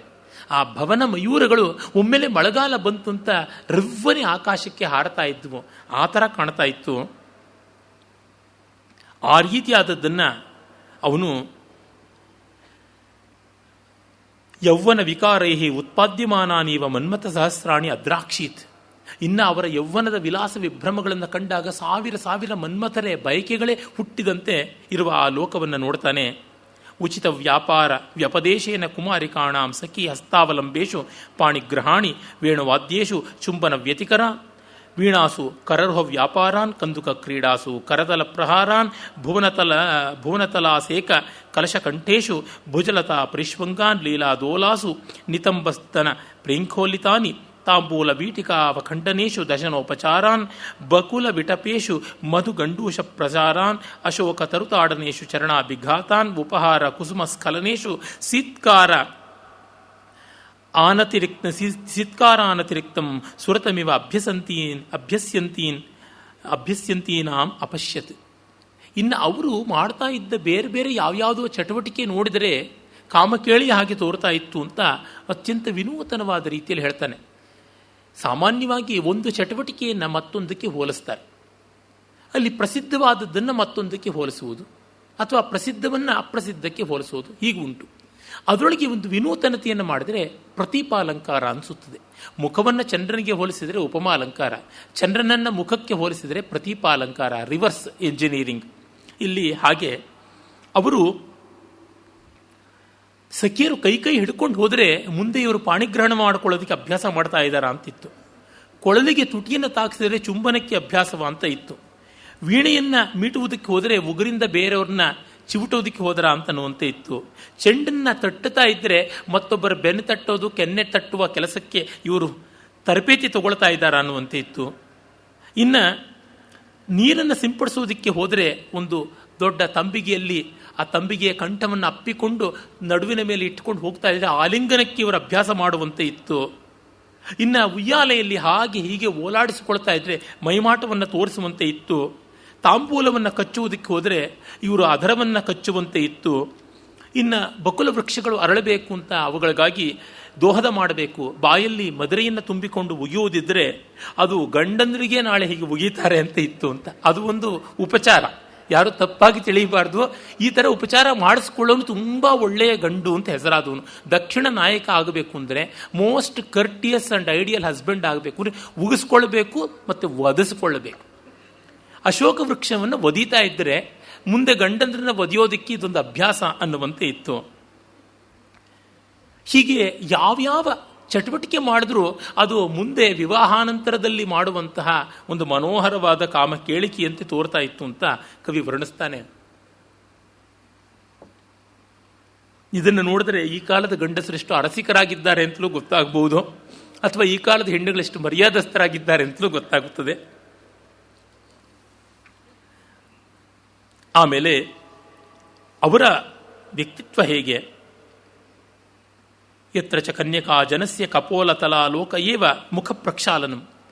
ಅವರ ಕೆನ್ನೆ ನೋಡಿದ್ರೆ ಸಾಕು ಮುಖ ತೊಳ್ಕೊಂಡಂಗೆ ಆಗಿಬಿಡ್ತಾ ಇತ್ತು. ಅಷ್ಟು ಫಳಫಳ ಅನ್ನುವ ಕೆನ್ನೆಯಲ್ಲಿ ಎಂಥ ಹರಕು ಮುರುಕು ಮುಖದವನ ಮುಖವೂ ಕಾಂತಿವತ್ತರವಾಗಿ ಕಾಣಿಸ್ತಾ ಇತ್ತು ಅಂತ. ಬಹಳ ಒಳ್ಳೆ ಕನ್ನಡಿನಲ್ಲಿ ಎಂಥ ಸಪ್ಪೆ ಮುಖವೂ ಬೆಳಗುತ್ತದೆ ಅಂತ ಹಾಗಿತ್ತು. ಲೋಚನಾನ್ಯೇವ ಕರ್ಣೋತ್ಪಲಾನಿ. ಇನ್ನು ಅವರ ಕಣ್ಣುಗಳೇ ಕನ್ನೈದಿಲೆಗಳನ್ನು ಕಿವಿಯ ಹತ್ತಿರ ಸಿಕ್ಕಿಸ್ಕೊಂಡಂತೆ ಇತ್ತು. ಅಂದರೆ ಆಕರ್ಣ ದೀರ್ಘ ನಯನ ಹಾಗಿತ್ತು. ಹಸಿತ ಛವಯ ಏವ ಅಂಗರಾಗಾಹ. ನಕ್ಕರೆ ಫಳ್ಳನೆ ಬೆಳಗ್ತಾ ಇದ್ದ ದಿಗಂತರದಲ್ಲಿ ಎಲ್ಲರೂ ಚಂದನ ಹಚ್ಚಿಕೊಂಡಂತೆ ಬೆಳ್ಳನೆ ಕಾಣಿಸ್ತಾ ಇದ್ರು. ನಿಶ್ವಾಸ ಏವ ಅಧಿವಾಸ ಗಂಧಯುಕ್ತಯ. ಉಸಿರು ಬಿಟ್ಟರೆ ಸಾಕು ಅದು ಒಂದು ರೀತಿ ಏರಿಯಲ್ ಪರ್ಫ್ಯೂಮ್, ಗೇಷಿಯಸ್ ಪರ್ಫ್ಯೂಮ್ ಆ ರೀತಿಯಾಗಿರ್ತಾ ಇತ್ತು. ಅದರ ದ್ಯುತಿರೇವ ಕುಂಕುಮ ಮುಖಾನುಲೇಪನ. ಅವರ ತುಟಿಯ ಕೆಂಪು ಬೇರೊಬ್ಬರ ಕೆನ್ನೆಗೆಂಪಾಗುವಂಥ ರೀತಿಯಲ್ಲಿ ಪರಿಣಮಿಸ್ತಾ ಇತ್ತು. ರೋಜೆಲ್ಲ ಹಚ್ಕೋತಾರಲ್ಲ ಕೆನ್ನೆಗೆ, ಹಾಗೆ ತೋರ್ತಾ ಇತ್ತು. ಆಲಾಪ ಏವ ತಂತ್ರೀ ನಿನಾದಾಹ. ಅವರು ಮಾತಾಡಿದ್ರೆ ಸಾಕು ವೀಣಾನಾದದಂತೆ ಇತ್ತು. ಮಹಾದೇವಿ ಸರಸ್ವತಿ ಎದುರಿಗಿದ್ದಾಗ ಅವಳು ವೀಣೆಯನ್ನು ನುಡಿಸೋದಕ್ಕೆ ಆರಂಭ ಮಾಡಿದ್ರೆ ಆ ವೀಣಾನಾದವನ್ನು ಕೇಳಿ ಇವಳು ಮೈಮರೆತು ಆಹಾ ಎಷ್ಟು ಚೆನ್ನಾಗಿದೆ ಅಂತಂದರೆ ಆ ತಕ್ಷಣವೇ ಆ ವೀಣಾನಾದವನ್ನು ತಿರಸ್ಕರಿಸುವ ಇವಳ ಕಂಠ ನಿನಾದವನ್ನು ಕೇಳಿ ಸರಸ್ವತಿ ವೀಣೆಗೆ ಗೌಸಾಗ್ತಾ ಇದ್ಳು ಅಂತ ಸೌಂದರ್ಯ ಲಹರಿನಲ್ಲಿ ಬರುತ್ತಲ್ಲ ಆ ಶ್ಲೋಕ. ಸರಸ್ವತ್ಯಾ ಸೂಕ್ತಿ ಅಮೃತಲಹರಿ ಕೌಶಲಹರಿ ಅದಲ್ಲ. ವಿಪಂಚ ಗಾಯಂತಿ ವಿವಿಧ ಅಪದಾನಂ ಪಶುಪತೇ ತ್ವಯಾರಬ್ಧೆ ವಕ್ತುಂ ಚಲಿತ ಶಿರಸಾ ಸಾಧುವಚನೆ ತ್ವದೀಯೈರ್ ಮಾಧುರ್ಯೈರ್ ಅಪಲಪಿತ ತಂತ್ರೀ ಕಲರವಾಂ ನಿಜಾಂ ವೀಣಾ ವಾಣಿಂ ನಿಶಲಯತಿ ಚೋಲೇನ ನಿವೃತ್ತಂ ಅಂತ ಸರಸ್ವತಿಯ ವೀಣಾವಾದನವನ್ನು ಧಿಕ್ಕರಿಸುವಂಥದ್ದಾಗಿತ್ತು. ಇನ್ನೊಂದು ಸರಸ್ವತ್ಯಾ ಸೂಕ್ತಿ ಅಮೃತಲಹರಿ ಕೌಶಲಹರಿ ಪಿಬಂತ್ಯಾ ಶರ್ವಾಣಿ ಶ್ರವಣ ಚಲುಕಾಭ್ಯಾಂ ಅವಿರಲಂ ಚಮತ್ಕಾರ ಶ್ಲಾಘ ಚಲಿತ ಶಿರಸೋ ಕುಂಡಲತೆಯ ಝಣತ್ಕಾರಿ ಸ್ತಾರಿ ಪ್ರತಿವಚನ ಆಚಷ್ಟ ಇವತೆ ಅಂತ ಮತ್ತೊಂದು ಶ್ಲೋಕ. ಸರಸ್ವತಿಯ ಮಾತನ್ನು ಕೇಳ್ತಾ ತಲೆದೂಗ್ತಾ ಎಷ್ಟು ಚೆನ್ನಾಗಿದೆ ಅಂದಾಗ ಕಿವಿಯ ಲೋಲಾಕಗಳು ಹಾಗೆ ಹೀಗೆ ಜಳಜಳನೆ ಹೊಯ್ದಾಡಿದ್ರೆ ಆ ಸರಸ್ವತಿಯ ಮಾತಿಗೆ ಮೆಚ್ಚುಗೆಯನ್ನು ಈ ಧ್ವನಿಯಿಂದ ಸೂಚಿಸಿದಂತೆ ಇತ್ತು ಅಂತ. ಆದಿಶಂಕರರ ಕಾವ್ಯ ಮನೋಹರವಾದದ್ದು. ಈ ರೀತಿಯ ಕಲ್ಪನೆಗಳು ಸಂಸ್ಕೃತ ಕವಿಗಳ ಜನ್ಮಜಾತ ಪ್ರತಿಭೆಗಳು. ಭುಜಲಾತ ಏವ ಚಂಪಕ ವೈಕಕ್ಷ್ಯ ಮಾಲಾಹ. ವೈಕಕ್ಷ್ಯ ಅಂತಂದರೆ ಕೊರಳಿಂದ ಇಳಿಬಿದ್ದು ಹಾಕ್ಕೊಂಡಿರ್ತಕ್ಕಂಥದ್ದು, ತೋಳ್ಮಾಲೆ ಅಂತಾರೆ, ಯಜ್ಞೋಪವೀತದಂತೆ ಹಾಕ್ಕೊಳ್ತಕ್ಕಂಥದ್ದು. ಈ ತರಹ ಚಿಕ್ಕ ಮಾಲೆಯಲ್ಲ, ದೀರ್ಘವಾದ ಮಾಲೆ. ಅವರ ತೋಳುಗಳೇ ದೀರ್ಘವಾದ ಸಂಪಿಗೆಯ ಮಾಲೆಗಳಂತೆ ಇದ್ವು. ಕೆಂಡ ಸಂಪಿಗೆ ಅಥವಾ ಅಚ್ಚ ಸಂಪಿಗೆ ಅಂತ ಯಾವುದಿವೆ, ಬಂಗಾರದ ಬಣ್ಣದಲ್ಲಿ ಸುಕುಮಾರ ಮನೋಹರವಾಗಿ ಪರಿಮಳ ಪರಿಶೀಲಿತವಾಗಿರ್ತಕ್ಕಂಥದ್ದು. ಆ ಹೂಗಳ ನಯ, ಆ ಹೂಗಳ ಬಣ್ಣ, ಆ ಹೂಗಳ ಪರಿಮಳ ಇವೆಲ್ಲ ಅವರ ತೋಳುಗಳಲ್ಲಿ ಕಾಣಿಸ್ತಾ ಇತ್ತು, ಬಂಗಾರದ ತೋಳುಗಳು. ಬಂಗಾರಕ್ಕಿಲ್ಲದ ಮಾರ್ಧವ, ಬಂಗಾರಕ್ಕಿಲ್ಲದ ಪರಿಮಳ ಅಲ್ಲಿತ್ತು ಅನ್ನುವಂತೆ ಹೇಳ್ತಾನೆ. ಕರತಲಾನ್ಯೇವ ಲೀಲಾ ಕಮಲಾನಿ, ಅವರ ಅಂಗೈಗಳೇ ಕಮಲವಾಗಿದ್ದುವು ಅಂತ. ನಿಜ ದೇಹ ಪ್ರಭೈವ ಅಂಶುಕಾವರಣಂ ಅಂಶುಕಾವಗುಂಠನಂ, ಇನ್ನು ಅವರ ದೇಹಕಾಂತಿಯೇ ಅವರಿಗೆ ಉತ್ತರೀಯ ದುಕೂಲ ಆಗಿತ್ತು. ಯತ್ರ ಚ ಆಲಕ್ತಕ ರಸೋಪಿ ಚರಣಾತಿ ಭಾರಃ, ಇನ್ನು ಆ ಸುಂದರಿಯರ ಸೌಕುಮಾರಿ ಎಂಥದ್ದು ಅಂದರೆ ಕಾಲಿಗೆ ಅಲತಿಗೆ ಹಾಕ್ಕೊಂಡ್ರೆ ಕಾಲು ಭಾರ ಆಗಿಬಿಡ್ತಾ ಇತ್ತಂತೆ. ಅಲತಿಗೆಯ ದಪ್ಪ ಎಷ್ಟು ಸಣ್ಣ ಮೈಕ್ರಾನ್ಗಳ ಮಟ್ಟದ್ದು, ಅದೇ ಅವರಿಗೆ ಭಾರವಾಗ್ತಾ ಇತ್ತಂತೆ. ಆ ಕಾಲದಲ್ಲಿ ಸೌಂದರ್ಯ ಅಂದರೆ ಅಸಹಾಯಕತೆಯೇ. ಹೆಚ್ಚು ಹೆಚ್ಚು ಅಸಹಾಯಕರು, ಹೆಚ್ಚೆಚ್ಚು ದುರ್ಬಲರು ಆದಷ್ಟು ಅಷ್ಟಷ್ಟು ಸುಂದರಿಯರು ಅನ್ನುವ ಒಂದು ಭ್ರಮೆ ಉಂಟಲ್ಲ, ಅದಕ್ಕೆ. ಬಕುಲ ಮಾಲಿಕಾ ಮೇಖಲಾ ಕಲನಮಪಿ ಗಮನ ವಿಘ್ನಕರಂ. ಬಕುಲ ಸಣ್ಣ ಸಣ್ಣ ಹೂವು, ಒಣಗಿದಷ್ಟು ಪರಿಮಳ. ಆ ಸಣ್ಣ ಹೂಗಳ ಒಡ್ಯಾಣ ಮಾಡಿಕೊಂಡ್ರೂ ಅವರಿಗೆ ನಡೆಯೋಕ್ಕಾಗದೆ ಎದುಸರು ಬಿಡುವಂತೆ ಆಗ್ತಾ ಇತ್ತಂತೆ. ಅಂಶುಕ ಭಾರೋಪಿ ಗ್ಲಾನಿ ಕಾರಣಂ, ದುಕೂಲ ಕೂಡ, ತಳ್ಳನೆಯ ದುಕೂಲವೂ ಅವರಿಗೆ ಶ್ರಮವಾಗುತ್ತಾ ಇತ್ತು. ಮಂಗಲ ಪ್ರತಿಸರ ವಲಯ ವಿಧೃತಿರಪಿ ಕರತಲ ವಿದ್ಯುತಿ ಹೇತು, ಮಂಗಲಕರವಾದ ಕಂಕಣವನ್ನು ಕೈ ಕಟ್ಟಿಕೊಂಡ್ರು ಅಬ್ಬಾ ಕೈ ಭಾರ ಅಂತ ಕೊಡವಿ ಕೈ ಹಿಸುಕೊಳ್ಳೋ ಥರ ಆಗ್ತಾ ಇತ್ತು ಅಂತ. ಈ ರೀತಿಯಾಗಿತ್ತು. ಕರ್ಣಪೂರ ಕಮಲ ತರಲ ಮಧುಕರ ಪಕ್ಷ ಪವನೋಪ್ಪಿ ಆಯಾಸಕರ, ಇನ್ನು ಕಿವಿಯ ಅಲಂಕಾರವಾಗಿ ಹಾಕಿಕೊಂಡ ಕಮಲದ ಬಳಿಗೆ ಬಂದ ದುಂಬಿಗಳ ರೆಕ್ಕೆಯ ಬಡಿತವೂ ಅವರಿಗೆ ಶ್ರಮವಾಗಿಬಿಡ್ತಾ ಇತ್ತಂತೆ. ಅವತಂಸ ಕುಸುಮ ಧಾರಣಮಪಿ ಶ್ರಮ, ಇನ್ನು ಬೈತಲೆ ಬೊಟ್ಟಿನಂತೆ ತೊಟ್ಟಿಕೊಂಡ ಹೂವು ಕೂಡ ಭಾರವಾಗ್ತಾ ಇತ್ತು. ಈ ರೀತಿಯಾಗಿ ಆ ಸುಂದರಿಯರ ಸಮೂಹ ಇತ್ತು. ಅಲ್ಲಿ ಅವರು ಬಗೆ ಬಗೆಯಲ್ಲಿ ಮಾತು ಕತೆ ಆಡಿಕೊಂಡು ಬಗೆ ಬಗೆಯ ಕೆಲಸಗಳನ್ನು ಮಾಡಿಕೊಂಡು ಬರ್ತಾ ಇದ್ರು ಅಂತ ಕವಿ ಹೇಳ್ತಾನೆ. ನಮ್ಮ ಬಾಣಭಟ್ಟನ ಅನುವಾದ ಮಾಡಿದ ನಾಗವರ್ಮ ಅದನ್ನು ಅದೇ ರೀತಿಯಲ್ಲಿ ಕನ್ನಡಕ್ಕೆ ತಂದಿದ್ದಾನೆ. ಕನ್ನಡದ ಒಂದು ಭಾಗ ವೈವಿಧ್ಯಕ್ಕಿರಲಿ ಅಂತ. ಹಾಗೆ ಅವರ ಕೆಲಸಗಳು ಯಾವ ತರಹ ಅಂತ. ಮತ್ತ ಅತ್ತಿತ್ತ ಪುಗುತರ್ಪಲ್ಲಿ ಲವಲಿಕೆಯಂ ಕೇತಕಿ ಧೂಳಿಯೋಳ್ ಆಲವಾಲಮಂ ಸமையலும் ಸಾಗರಿಕೆಯಂ ಗಂಧೋದಕ ಕನಕ ದೀರ್ಘಿಕೆಗಳೊಳ್ ರನ್ನದ ಮಳಲ್ಗಳಂ ಸುರಿಯಲುಂ ಮೃಣಾಲಿಕೆಯಂ ಕೃತ್ರಿಮ ಕಮಲಿನೊಳ್ ಆಡುವ ಜಕ್ಕವಕ್ಕಿಗಳ ಮೇಲೆ ಕುಂಕುಮ ರಜಮಂ ಕೆದರಲುಂ ಮಕರಿಕೆಯಂ ಗಂಧಪಾತ್ರದೊಳಂ ಕರ್ಪೂರ ರಸಂ ಊಡಿ ವಾಸಿಸಲುಂ ರಜನಿಕೆಯಂ ತಮಾಲ ವೀಧಿಯನ್ ಅಮರ್ಧ ಕತ್ತಲೆಯೊಳ್ ಮಾಣಿಕದ ಸೊಡರ್ಗಳಂ ಬೆಳಗಲುಂ ಕುಮುದಿಕೆಯಂ ಗಿಳಿಪಾಯದಂತು ದಾಡಿಮಿ ಫಲಂಗಳ ಮೇಲೆ ಮುತ್ತಿನ ಜಂಪಾಳಂಗಳಂ ಕವಿಯಲುಂ ನಿಪುಣಿಕೆಯಂ ಮಣಿಸ್ತಂಭಗಳೊಳ್ ರಂಜಿಸುವ ಸಾಲಭಂಜಿಕೆಯ ಕುಚಂಗಳೊಳ್ ಕುಂಕುಮ ರಸದಿಂ ಪತ್ರಭಂಗಂಗಳಂ ಚಿತ್ತಿಸಲುಂ ಉತ್ಪಲಿಕೆಯಂ ಕದಳಿ ಗೃಹ ಮರಕತವೇದಿಯಂ ಕಮಲದಳಂಗಳಿಂ ತೊಡೆಯಲುಂ ಕೇಸರಿಕೆಯಂ ಬಕುಳ ಕುಸುಮ ಮಾಲಾ ಮಂಟಪಂಗಳಂ ಬದಿರಾರಸದಿಂ ಸಿಂಪಿಸಲುಂ ಮಾಲತಿಕೆಯಂ ಕಾಮದೇವ ಗ್ರಹನ ಓಲಗಶಾಲೆಯಂ ಸಿಂಧೂರ ರೇಣುಗಳಿಂ ಬೆಳರ್ಗೆಂಪಂ ಮಾಡಲುಂ ನಳಿನಿಕೆಯಂ ಭವನ ಕಲಹಂಸಂಗಳಿಗೆ ಕಮಲ ಮಧು ರಸವನ್ ಎರೆಯಲುಂ ಕದಳಿಕೆಯಂ ಧಾರಾಗ್ರಹಕ್ಕೆ ಗೃಹ ಮಯೂರಂಗಳಂ ಒಯ್ಯಲುಂ ಕಮಲಿನಿಯಂ ಜಕ್ಕವಕ್ಕಿಗಳಂ ಮೃಣಾಲಕ್ಷೀರ ರಸಮಂ ಕುಡಿಯಿಸಲುಂ ಚೂತ ಲತಿಕೆಯಂ ಪಂಜರದ ಗಂಡು ಕೋಗಿಲೆಗಳಿಗೆ ಚೂತಾಂಕುರದ ಕುಟುಕಲಿಕ್ಕಲುಂ ಪಲ್ಲವಿಕೆಯಂ ಭವನದ ಹರಿಣಂಗಲ್ಗೆ ಮರೀಚ ಪಲ್ಲವದ ಅಳಂಗಳಂ ನೀಡಲುಂ ಲವಂಗಿಕೆಯಂ ಚಕೋರ ಪಂಜರಂಗಳೊಳ್ ಪಿಪ್ಪಿಲಿ ತಂಡುಲಂಗಳಂ ಕುಟುಕಲು ಸೂಸಲುಂ ಮಧುಕರಿಕೆಯಂ ಪೂದುಡುಗೆಯಂ ಮಾಡಲುಂ ಮಯೂರಿಕೆಯಂ ಕಿನ್ನರ ಮಿಥುನಂಗಳಂ ಸಂಗೀತ ಶಾಲೆಗೆ ಕಳುಂಪಲುಂ ಕಂದಳಿಕೆಯಂ ಜೀವಕ ಮಿಥುನಂಗಳ ಕ್ರೀಡಾಪರ್ವತಮನ್ನು ಏರಿಸಲುಂ ಹರಣಿಕೆಯಂ ಶುಕಸಾರಿಗಳನ್ನು ಓದಿಸಲುಂ ಬೆಸರನುಳೆ ಕರೆದು ಪೇಳ್ವ ಮನೋಹರ ಲಾಪಂಗಳಂ ಕೇಳುತ್ತುಂ ಓಗೆ ಎಷ್ಟು ಜನ ಹೆಣ್ಣು ಮಕ್ಕಳು ಹೆಸರು ಬೇಕು ಅಂದರೆ ಇಲ್ಲಿ ಆಯ್ಕೆ ಮಾಡಿಕೊಳ್ಬೋದು. ಅವ್ರಿಗೆ ಎಷ್ಟು ಬಗೆಯ ಕೆಲಸಗಳು, ನಮಗಿವೆಲ್ಲ ಕೆಲಸವೇ ಅಂತ ಅನಿಸೋಲ್ಲ. ಲವಲಿಕೆ, ನೀನು ಗಿಡದ ಬುಡದಲ್ಲಿ ಕೇದಿಗೆಯ ಪರಾಗದಿಂದ ಪಾತಿಯನ್ನು ಮಾಡೆ ಅಂತ ಒಬ್ಬಳು ಹೇಳ್ತಾ ಇದ್ದಳಂತೆ. ಕೇದಿಗೆಯ ಪರಾಗ ಧೂಳಿಯಿಂದ ಪಾತಿ ಮಾಡಬೇಕು ಅಂದರೆ ಆ ಗಿಡ ಇನ್ನೆಷ್ಟು ಸುಕುಮಾರ, ಇನ್ನೆಷ್ಟು ಪರಿಮಳ ಪರಿಶೀಲಿತ. ಸಾಗರಿಕೆ ಗಂಧಭರಿತವಾದ ಸುಗಂಧದ ಜಲ, ಪನ್ನೀರಿನ ಜಲಗಳನ್ನು ಕಾಲುವೆಗಳಲ್ಲಿ ಬಿಡೆ ಅಂತ ಹೇಳೋಳು. ಮತ್ತೆ ಇನ್ನು ಕೆಲವು ಕಡೆಗೆ ಪಾತಿ ಮಾಡೋದಕ್ಕೆ ರನ್ನದ ಮರಳು, ರತ್ನಗಳನ್ನು ಕುಟ್ಟಿ ಮರಳು ಮಾಡಿ ಆ ಮರಳಿಂದ ಪಾತಿ ಮಾಡು ಅಂತ. ಅದರ ಶ್ರೀಮಂತಿಕೆ ಏನು. ಮೃಣಾಲಿಕೆ, ನೀನು ಕೃತಕ ಸರೋವರಗಳಲ್ಲಿ ಓಡಾಡತಕ್ಕಂಥ ಚಕ್ರವಾಕಗಳ ಮೇಲೆ ಕುಂಕುಮ ಧೂಳಿಯನ್ನು ಎರಚು ಅಂತ. ಯಾಕೆಂದರೆ ಚಕ್ರವಾಕಗಳಿಗೆ ಕತ್ತಲಾಗಿದೆ ಅಂತ ಭ್ರಮೆ ಬಂದು ಕಂಗಾಲಾಗಿ ವಿಯೋಗದಿಂದ ಒದ್ದಾಡಿದ್ರೆ ಕಷ್ಟ. ಕುಂಕುಮ ಕೇಸರದ ಪುಡಿಯನ್ನು ಚೆಲ್ಲಿದರೆ ಓಹೋ ಸೂರ್ಯೋದಯವಾಗ್ತಾ ಇದೆ ಅಂತ ಸಂತೋಷವಾಗುತ್ತದೆ ಅಂತ. ಮಕರಿಕೆ, ಗಂಧಪಾತ್ರಗಳಲ್ಲಿ ಕರ್ಪೂರ ರಸವನ್ನು ನೀನು ನೆನೆಸು ಅಂತ.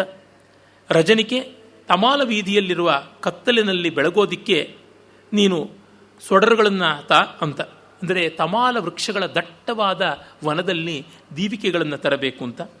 ಕುಮುದಿಕೆ ಗಿಳಿಗಳು ಬಂದು ದಾಳಿಂಬರಿ ಕಾಯಿಗಳನ್ನು ಕಚ್ಚದೇ ಇರುವಂತೆ ಮುತ್ತಿನ ಜಾಲರಿಗಳನ್ನು ತಂದುಕೊಡು, ಆ ಹಣ್ಣುಗಳಿಗೆಲ್ಲ ಮುಚ್ಚಿಡೋಣ ಅಂತ.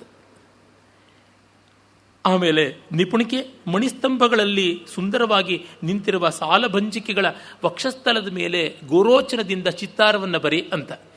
ಇರೋರಿಗೆ ಬರೆಯೋಕ್ಕಾಗಲ್ಲ, ಇನ್ನು ಇಲ್ಲದ ವಿಗ್ರಹಗಳಿಗೆಲ್ಲ ಬರೀಬೇಕು ಅಂದರೆ ಅವರ ಸೌಲಭ್ಯ ಸಂಪತ್ತಿ. ಉತ್ಪಲಿಕೆ ಬಾಳೆಯ ತೋಟದ ಮರಕತ ವೇದಿಗಳಲ್ಲಿ ನೀನು ಕಮಲದ ದಳಗಳನ್ನು ಇಟ್ಟು ಮರಕದ ಫಲಕದ ಮೇಲೆ ಈ ಪದ್ಮರಾಗದ ಅಲಂಕಾರ ಮಾಡಿದಂಥ ರೀತಿಯ ಚಿತ್ತಾರವನ್ನು ಮಾಡು. ಉತ್ಪಲಿಕೆ ಅಂತ ಅವಳಿಗೆ ಹೇಳೋದು. ಕೇಸರಿಕೆ ವಕುಲ ಕುಸುಮಗಳ ಮಂಟಪದಲ್ಲಿ ಮದಿರಾರಸವನ್ನು ಸಿಂಪಡಿಸುವಂತ. ವಕುಲ ವೃಕ್ಷಗಳಿಗೆ ಮದ್ಯ ಸಿಂಪಡಿಸಿದರೆ ಚೆನ್ನಾಗಿ ಹೂ ಬಿಡುತ್ತೆ ಅಂತ, ಅದು ದೋಹದ, ಅದಕ್ಕಾಗಿ ಆ ಕೆಲಸ ಮಾಡುವಂತ. ಮಾಲತಿಕೆ ಕಾಮದೇವನ ಓಲಗಶಾಲೆಯಲ್ಲಿ ನೀನು ಸಿಂಧೂರ ರೇಣುಗಳನ್ನು ಕೆಂಪಾಗಿ ಹರಡಿಸು. ನಳಿನಿಕೆ ಅರಮನೆಯ ಕಲಹಂಸಗಳಿಗೆ ಕಮಲದ ಮಕರಂದವನ್ನು ಒಳಲೆಗಳಿಂದ ಕೂಡಿಸು. ಕದಳಿಕೆ ಧಾರಾಯಂತ್ರಗ್ರಹ, ಅಂದರೆ ಅಲ್ಲಿ ಮೇಲಿಂದ ಸೈಡಿಂದ ಎಲ್ಲ ಕಡೆಯಿಂದಲೂ ನೀರು ಸುರಿತಾ ಇರುತ್ತೆ, ಫೌಂಟೇನ್ಸ್ ಇರ್ತಕ್ಕಂಥದ್ದು. ಅಲ್ಲಿ ಗೃಹ ಮಯೂರಗಳನ್ನು ಕರೆದುಕೊಂಡು ಹೋಗುವಂತ, ಮಳೆಗಾಲ ಬಂದಂತೆ ಆಗಿ ಅವು ಕುಣಿಯಲಿ ಅಂತ. ಕಮಲಿನಿಕೆ ಚಕ್ರವಾಕ ಪಕ್ಷಿಗಳಿಗೆ ಹಸಿವಾಗ್ತಾ ಇದೆ, ನೀನು ಎಳೆಯ ತಾವರೆಯ ದಂಟುಗಳ ರಸವನ್ನು ಕುಡಿಸು. ಚೂತಲತಿಕೆ ಪಂಜರದ ಗಂಡು ಕೋಗಿಲೆಗಳಿಗೆ ಎಳೆ ಮಾವಿನ ಚಿಗುರುಗಳನ್ನು ತಿನ್ನಿಸಿ ಕುಟುಕನ್ನು ಕೊಟ್ಟು ತನ್ಮೂಲಕ ಅವು ಪಂಚಮದ ಇಂಚರವನ್ನು ಮಾಡಲಿ. ಪಲ್ಲವಿಕೆ ಅರಮನೆಯ ಜಿಂಕಿಗಳಿಗೆ ನೀನು ಈ ಮರೀಚ ಅಂದರೆ ಮೆಣಸಿನ ಬಳ್ಳಿಗಳನ್ನು, ಎಳೆಯ ಬಳ್ಳಿಗಳನ್ನು ತಿನ್ನಿಸುವಂತ, ಅವುಗಳಿಗೇನೋ ಉಪ್ಪು ಖಾರ ಬೇಕಾಗಿರುತ್ತೆ ಅಂತ. ಲವಂಗಿಕೆ ಚಕೋರ ಪಂಜರಗಳಲ್ಲಿ ಮತ್ತು ಶುಕ ಪಂಜರಗಳಲ್ಲಿ ಪಿಪ್ಪಲಿಯ ತಂಡುಲಗಳನ್ನು ಅಂದರೆ ಹಿಪ್ಪಲಿಯ ಕಾಳುಗಳನ್ನು ಕುಟುಕಲು ಕೊಡು. ಮಧುಕರಿಕೆ ಹೂವಿನ ಅಲಂಕಾರವನ್ನು ಮಾಡುವುದಕ್ಕೆ ಬಾ. ಮಯೂರಿಕೆ ಕಿನ್ನರ ಮಿಥನಗಳು, ಅವುಗಳನ್ನು ನರ್ತನ ಶಾಲೆಗೆ ಕರೆದುಕೊಂಡು ಬಾ, ಅವುಗಳಿಗೆ ನರ್ತನ ಕಳಿಸೋಣ. ಕಂದಲಿಕೆ ಜೀವ ಅಂತಂದರೆ ಪರಸ್ಪರ ಒಟ್ಟು ಬದುಕತಕ್ಕಂಥ, ಅನ್ಯೋನ್ಯವಾಗಿ ಬದುಕತಕ್ಕಂಥವು ಯಾವುದೇ ಜೋಡಿ ಆಗ್ಬೋದು, ವಿಶೇಷವಾಗಿ ಚಕ್ರವಾಕ. ಆ ಚಕ್ರವಾಕಗಳನ್ನು ನೀನು ಕರೆದುಕೊಂಡು ಬಾ. ಹರಣಿಕೆ ನೀನು ಗಿಣಿಗಳಿಗೆ ಸಾರಿಕೆಗಳಿಗೆ ಮಾತನ್ನು ಕಲಿಸು. ಹೀಗೆ ಒಬ್ಬೊಬ್ಬರಿಗೂ ಹೆಸರು ಹೇಳಿಕೊಂಡು ಕೆಲಸ ಮಾಡಿಕೊಂಡು ಆಟ ಆಡಿಕೊಂಡು ಬರ್ತಾ ಇರುವ ಸುಂದರಿಯ ಸಮೂಹ, ಅದನ್ನು ಹೇಮಕೂಟದಲ್ಲಿ ಕಂಡ. ಅಂದರೆ ಆ ಕಾದಂಬರಿಯ ಅರಮನೆ ಅದು ಒಂದು ಮಹಾ ವನಿತಾ ಸಾಮ್ರಾಜ್ಯ. ಅಲ್ಲಿ ಒಬ್ಬರಿಗಿಂತ ಒಬ್ಬರು ಸುಂದರಿಯರು, ಅಷ್ಟು ಜನ ಸುಂದರಿಯರ ಮಧ್ಯೆ ಕಾದಂಬರಿ ಚೆನ್ನಾಗಿದ್ದಾಳೆ ಅಂದರೆ ಇನ್ನೆಷ್ಟು ಚೆನ್ನಾಗಿರಬೇಕು. Things shine by contrast and things shine by poverty ಅಂತ ಗಾದೆ. ಕೊರತೆ ಇದ್ದಾಗ ಇದ್ದದ್ದೇ ಚೆನ್ನ, ನಿರಸ್ತೆ ಪಾದಪೇ ದೇಪೆ ದೇಶೇ ಎರಡೋಪಿ ದ್ರುಮಾಯತೆ ಅಂತಾರಲ್ಲ, ಹಾಳವ್ರಿಗೆ ಉಳಿದವನೇ ಗೋಣ, ಮೂಗಿಲ್ಲದವರಿಗೆ ಮೊಂಡು ಮೂಗುನವನೇ ರಾಜ ಅಂತೆಲ್ಲ ಉಂಟು. ಆದರೆ ಇಲ್ಲಿ ಹಾಗಲ್ಲ, ಒಬ್ಬರಿಗಿಂತ ಒಬ್ಬರು ಅಪ್ರತಿಮೆ ಸುಂದರಿಯರಿರುವಾಗ ಕಾದಂಬರಿ ಹೇಗೆ ಕಾಣ್ತಾಳೆ ಅಂತ ಬಾಣಭಟ್ಟನಿಗೆ ಅವನ ವರ್ಣನಾ ವೈಭವಕ್ಕೆ ಒಂದು ಸವಾಲು. ಇಷ್ಟು ಸುಂದರಿಯನ್ನು ವರ್ಣಿಸಿದ್ದಾನೆ. ಎಲ್ಲಿಂದ? ವಿದಿಶಾನಗರದ ಮಹಾರಾಜ ಶೂದ್ರಕನ ಆಸ್ಥಾನದಲ್ಲಿದ್ದ ಸುಂದರಿ, ಅಲ್ಲಿದ್ದ ಒಬ್ಬಳು ವೇತ್ರಲತಾ ಧಾರಣಿಯಾದಂಥ ಪ್ರತಿಹಾರಿಯಿಂದ ಮೊದಲುಗೊಂಡು ಒಬ್ಬರಾದ ಮೇಲೆ ಒಬ್ಬರನ್ನು ವರ್ಣಿಸ್ತಾ ಬಂದಿದ್ದಾನೆ. ಆ ಶೂದ್ರಕನ ಅಂತಃಪುರದಲ್ಲಿದ್ದ ಸ್ತ್ರೀಯರು ಮತ್ತು ಶೂದ್ರಕನಿಗೆ ಪರಿಚಾರ್ಯೆ ಮಾಡ್ತಾ ಇದ್ದ ಸ್ತ್ರೀಯರು, ಆಮೇಲೆ ತಾರಾಪೀಡ ಮಹಾರಾಜನ ಆಸ್ಥಾನದ ಸುಂದರಿಯರು, ಮಹಾರಾಣಿ ವಿಲಾಸವತಿ, ಶುಕನಾಸನ ಪತ್ನಿ, ಈ ರೀತಿಯಾಗಿ ಒಬ್ಬರನ್ನ ಮೇಲೆ ಆಮೇಲೆ ಪತ್ರಲೇಖೆ, ಅದಾದ ಮೇಲೆ ಇದೀಗ ಮಹಾಶ್ವೇತೆಯ ಸಖಿ, ಇಷ್ಟೆಲ್ಲ ಆಗಿ ಇಷ್ಟು ಜನ ರಾಶಿ ಹೆಂಗಸರನ್ನ ವರ್ಣಿಸಿ ಕಟ್ಟ ಕಡೆಗೆ ಕಾದಂಬರಿಯನ್ನು ವರ್ಣಿಸ್ತಾ ಇದ್ದಾನೆ. ಅವನು ಸಾಮಾನ್ಯವಾಗಿ ನಮ್ಮ ಕಮರ್ಷಿಯಲ್ ಫಿಲ್ಮ್ಸಲ್ಲೆಲ್ಲ ಮಾಡುವಂತೆ ಮೊದಲಿಗೇನೆ ಫಸ್ಟು 5-10 ಮಿನಿಟ್ಸ್ ಒಳಗೆ ಹೀರೋಯಿನ್ಗಳನ್ನು ಇಂಟ್ರೊಡ್ಯೂಸ್ ಮಾಡಿಸೋ ತರಹ ಅಲ್ಲ. ಅರ್ಧ ಸಿನಿಮಾ ಆದಮೇಲೆ ಹೀರೋಯಿನ್ ಅಂತ ತರ್ತಾನೆ. ಅವನಿಗೆ ಎಷ್ಟು ಕಾನ್ಫಿಡೆನ್ಸ್ ಇದೆ ಅಂದರೆ ನನ್ನ ಸಿನಿಮಾನ ಆದರೂ ನೋಡ್ತಾರೆ ಅಂತ. ಆಲ್ಮೋಸ್ಟ್ ಅವನು ಬರೆದಂಥ ಬರವಣಿಗೆಯ ಫ್ಯಾಗ್ ಎಂಡಲ್ಲಿ ಅವನ ಕಾದಂಬರಿಯನ್ನು ಇಂಟ್ರಡ್ಯೂಸ್ ಮಾಡಿರುವಂಥದ್ದು, ಅಲ್ಲಿವರೆಗೂ ನೋಡ್ತಾರೆ ಅಂತ. ಅಷ್ಟು ಸಸ್ಟಿನೆನ್ಸ್ ಇರುವಂಥ ರೀತಿಯಲ್ಲಿ ಸೌಂದರ್ಯವನ್ನು ವರ್ಣಿಸಬೇಕು ಅಂದರೆ ಇನ್ನು ಹೇಗೆ ಅವನ ಬಗೆಗೆ ಅವನಿಗೆ ಆತ್ಮವಿಶ್ವಾಸ ಇದೆ ಅನ್ನೋದು. ಯಾಕೆಂದರೆ ಕ್ಲೈಮ್ಯಾಕ್ಸನ್ನು ಮೊದಲೇ ತಂದುಬಿಟ್ರೆ ಮಿಕ್ಕದ್ದೆಲ್ಲ ಆ್ಯಂಟಿ ಕ್ಲೈಮ್ಯಾಕ್ಸ್ ಆಗುತ್ತಲ್ವ. ಅವನ ಆತ್ಮವಿಶ್ವಾಸವೇ ವಿಶ್ವಾಸ. ನಮ್ಮ ಕುಮಾರವ್ಯಾಸ ಯುದ್ಧ ವರ್ಣನೆ ಮಾಡಿದಂತೆ ಗದಾಯುದ್ಧ ಪಿನಕಲ್ ಕ್ಲೈಮ್ಯಾಕ್ಸ್. ಅದಕ್ಕೆ ಮುನ್ನ ಎಷ್ಟು ಬಗೆಯ ಯುದ್ಧಗಳನ್ನು ಒಂದಕ್ಕಿಂತ ಒಂದು ಚೆನ್ನಾಗಿ, ಒಂದಕ್ಕಿಂತ ಒಂದು ಮನೋಹರವಾಗಿ ಮಾಡ್ತಾನೆ. ಕಷ್ಟ ಇದೆ, ತುಂಬ ಕಷ್ಟ ಇದೆ. ಕುವೆಂಪು ಅವರ ರಾಮಾಯಣ ದರ್ಶನದಲ್ಲೂ ಆ ರೀತಿಯ ವರ್ಣನ ಸೌಭಾಗ್ಯ ತುಂಬ ಸೊಗಸಾಗಿ ಬರುತ್ತದೆ. ಹಾಗೆ ಮಾಡಿದ್ದಾನೆ ಕವಿ ಬಾಣಭಟ್ಟ. ಆಗ ಅಲ್ಲಿ ತತ್ರ ಚ ಮಧ್ಯಭಾಗೆ ಪರ್ಯಂತ ರಚಿತ ಮಂಡಲೇ ಅಧಃ ಮಂಡಲೇನ ಅಧಃ ಉಪವಿಷ್ಟೇನ ಚ ಅನೇಕ ಸಹಸ್ರ ಸಂಖ್ಯೇನ ಆ ಮಹಾ ಕನ್ಯಕಾಜನದಲ್ಲಿ ಪರಿವೃತಳಾಗಿರ್ತಕ್ಕಂಥವಳು ಕಾದಂಬರಿ ಅಂತ ಒಂದು ದೀರ್ಘವಾದ ವರ್ಣನೆಯನ್ನು ಮಾಡ್ತಾನೆ. ತುಂಬ ದೀರ್ಘವಾದಂಥದ್ದು. ಅಲ್ಲಿಯ ಕೆಲವು ಪಂಕ್ತಿಗಳನ್ನು ಮಾತ್ರ ನಾವು ನೋಡಬಹುದು. ಹೃದಯಮಿವ ಪ್ರವೇಶಿತಾಂ ಮಹಾಮಣಿಸ್ತಂಭೈ ಆಪೀತಾಮಿವ ಭವನದರ್ಪಣೈ ಅಧೌಮುಖೇನ ಶ್ರೀಮಂಡಪ ಮಧ್ಯ ಉತ್ಕೀರ್ಣೇನ ವಿದ್ಯಾಧರ ಲೋಕೇನ ಗಗನತಲಂ ಇವ ಆರೋಪ್ಯಮಾಣಾಂ ಚಿತ್ರಕರ್ಮಚ್ಛಲೇನ ಅವಲೋಕನ ಕುತೂಹಲ ಸಂಪುಂಜಿತೇನ ತ್ರಿಭುವನೇನೇವ ಪರಿವೃತಾಂ ಭೂಷಣ ರವ ಪ್ರನೃತ್ತ ಶಿಖಿಶತ ವಿತತ ಚಿತ್ರ ಚಂದ್ರಕೇಣ ಭವನೇನಾಪಿ ಕೌತುಕೋತ್ಪಾದಿತ ಲೋಚನ ಸಹಸ್ರೇಣೇವ ದೃಶ್ಯಮಾನಾಂ. ಈ ಒಂದು ಫ್ರೇಸ್ ಸಾಕು ಅವನು ಎಷ್ಟು ಸುಂದರವಾಗಿ ವರ್ಣಿಸಬಲ್ಲ ಅನ್ನೋದಕ್ಕೆ. ಅವಳು ಮಧ್ಯೆ ಒಂದು ಮನೋಹರವಾದ ಪರ್ಯಂಕದಲ್ಲಿ, ಅಂದರೆ ಸುಪ್ಪತ್ತಿಗೆಯ ಮೇಲೆ ಅರ್ಧಶಾಯಿತ ಭಂಗಿಯಲ್ಲಿದ್ದಾಳೆ.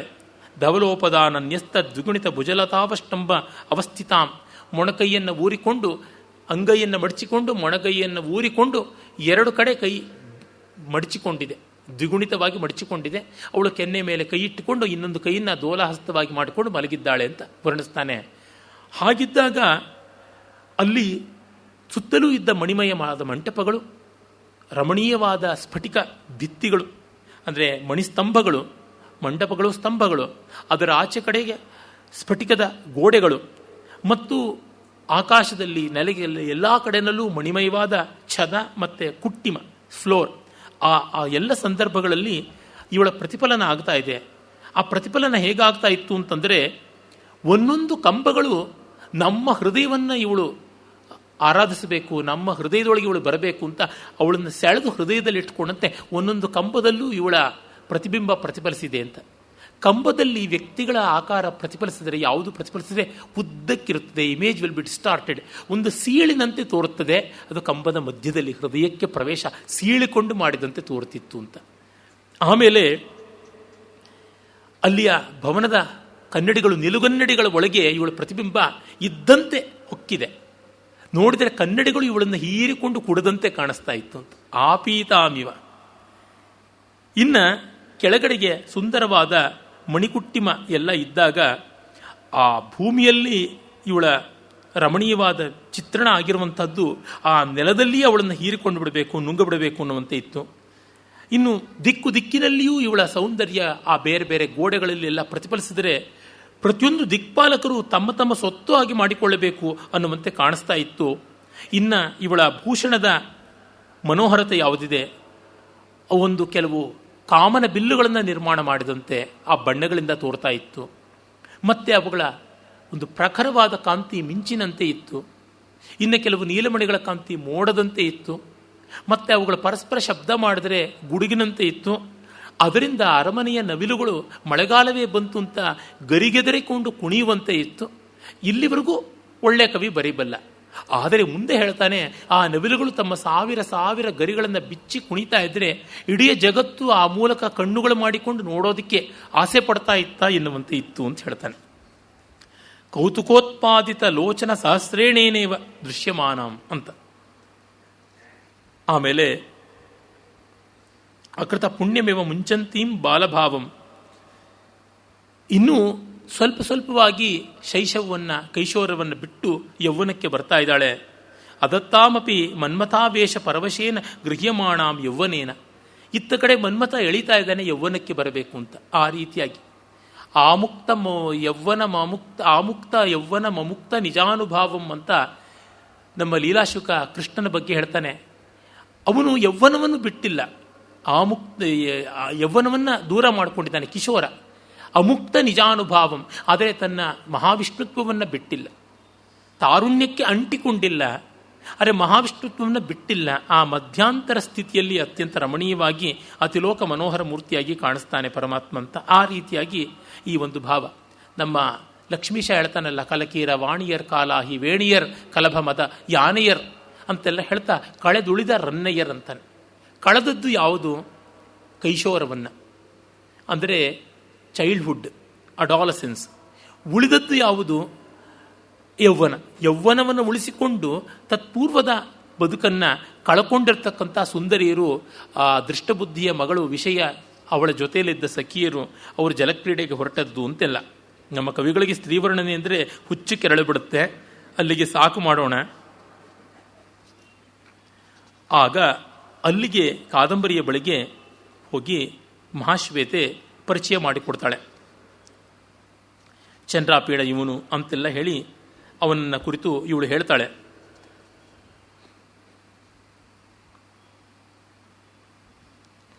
ಬಹಳ ಸುಂದರವಾದ ಸಣ್ಣ ಸಣ್ಣ ಚಿಕ್ಕ ವಾಕ್ಯಗಳು ಇಲ್ಲಿ ಅನೇಕ ಬರುತ್ತವೆ. ಅವನನ್ನು ನೋಡ್ತಾ ಇದ್ದಂತೆಯೇ ಇವಳಿಗೆ ಒಮ್ಮೆಲೆ ಪ್ರಣಯವಾಗಿ ಬಿಡುತ್ತದೆ. ಅದನ್ನು ಕವಿ ವಿಸ್ತರಿಸಿ ವರ್ಣನೆ ಮಾಡ್ತಾನೆ. ಅಥ ತಸ್ಯಾಹ ಕುಸುಮಾಯುಧೈವ ಸ್ವೇದ ಖೇ ಸ್ವೇದಂ ಅಜನಯತ್ ಸಸಂಭ್ರಮೋತ್ಥಾನ ಶ್ರಮ ವ್ಯಪದೇಶ ಅಭವತ್ ಊರು ಕಂಪಯವ ಗತಿ ಮೃರೋಧ ನೂಪುರ ರವಾಕೃಷ್ಟ ಹಂಸ ಮಂಡಲಂ ಅಪಯಶೋ ಲೇಭೆ ನಿಶ್ವಾಸ ಪ್ರವೃತ್ತಿರೇವ ಅಂಶುಕಂ ಚಲಂಚಕಾರ ಚಾಮರಾನಿಲೋ ನಿಮಿತ್ತತಾಂ ಯಯೌ ಅಂತಃ ಪ್ರವಿಷ್ಟ ಚಂದ್ರಾಪೀಡ ಸ್ಪರ್ಶ ಲೋಭೇನೇವ ನಿಪಪಾತ ಹೃದಯೇ ಹಸ್ತಃ ಸಯೇವ ಕರಃ ಸ್ತನಾವರಣ ವ್ಯಾಜೋ ಬಭೂವ ಆನಂದ ಏವ ಅಶ್ರುಜಲಂ ಅಪಾತಯತ್ ಚಲಿತ ಕರ್ಣಾವತಂಸ ಕುಸುಮರಜೋ ವ್ಯಾಜಮಾಸೀತ್ ಲಜ್ಜೈವ ವಕ್ತುಂ ನ ದದೌ ಮುಖಕಮಲ ಪರಿಮಲಾಗತಾಲಿ ವೃಂದಂ ದ್ವಾರತಾಂ ಅಗಾತ್ ಮದನಶರ ಪ್ರಥಮ ಪ್ರಹಾರ ವೇದನೈವ ಸಿತ್ಕಾರಮಕರೋತ್ ಕುಸುಮ ಪ್ರಕರ ಕೇತಕೀ ಕಂಟಕ ಕ್ಷತಿ ಸಾಧಾರಣತಾಮವಾಪ ವೇಪತುರೇವ ಕರತಲಂ ಅಕಂಪಯತ್ ನಿವೇದನೋದ್ಯತ ಪ್ರತಿಹಾರಿ ನಿವಾರಣಂ ಕಪಟಂ ಅಭೂತ್ ತದಾ ತಾಂಚ ಕಾದಂಬರೀಂ ವಿಶತೋ ಮನ್ಮಥಸ್ಯಾಪಿ ಮನ್ಮಥ ಇವ ಅಭೂತ್ ದ್ವಿತೀಯಃ ತಯಾ ಸಹ ಯೋ ವಿವೇಶ ಚಂದ್ರಾಪೀಡ ಹೃದಯಂ ತಥಾಪಿ ಅಸಾವಪಿ ತಸ್ಯ ರತ್ನಾಭರಣದ್ಯುತಿಮಪಿ ತಿರೋಧಾನಂ ಅಮಂಸ್ತ ಹೃದಯ ಪ್ರವೇಶಮಪಿ ಪರಿಗ್ರಹಣಂ ಅಗಣಯತ್ ಭೂಷಣರವಮಪಿ ಸಂಭಾಷಣಂ ಅಮನ್ಯತ ಸರ್ವೇಂದ್ರಿಯ ಹಾರಣಮಪಿ ಪ್ರಸಾದಂ ಅಚಿಂತಯತ್ ದೇಹಪ್ರಭಾ ಸಂಪರ್ಕಮಪಿ ಸುರತ ಸಮಾಗಮ ಸುಖಂ ಅಕಲ್ಪಯತ್.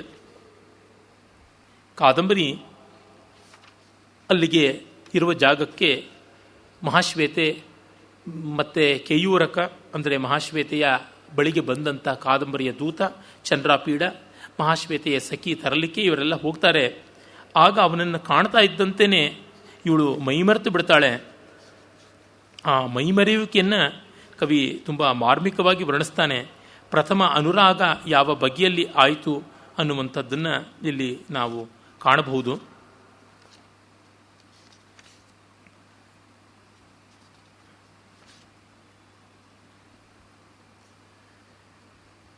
ಆಗ ಮನ್ಮಥನೇ ಇವಳಿಗೆ ಬೆವರನ್ನುಂಟು ಮಾಡದಂತೆ ಆಯಿತು. ಇವಳಿಗೆ ಏಳುವುದು ಕೂಡ ಶ್ರಮವಾಯಿತು.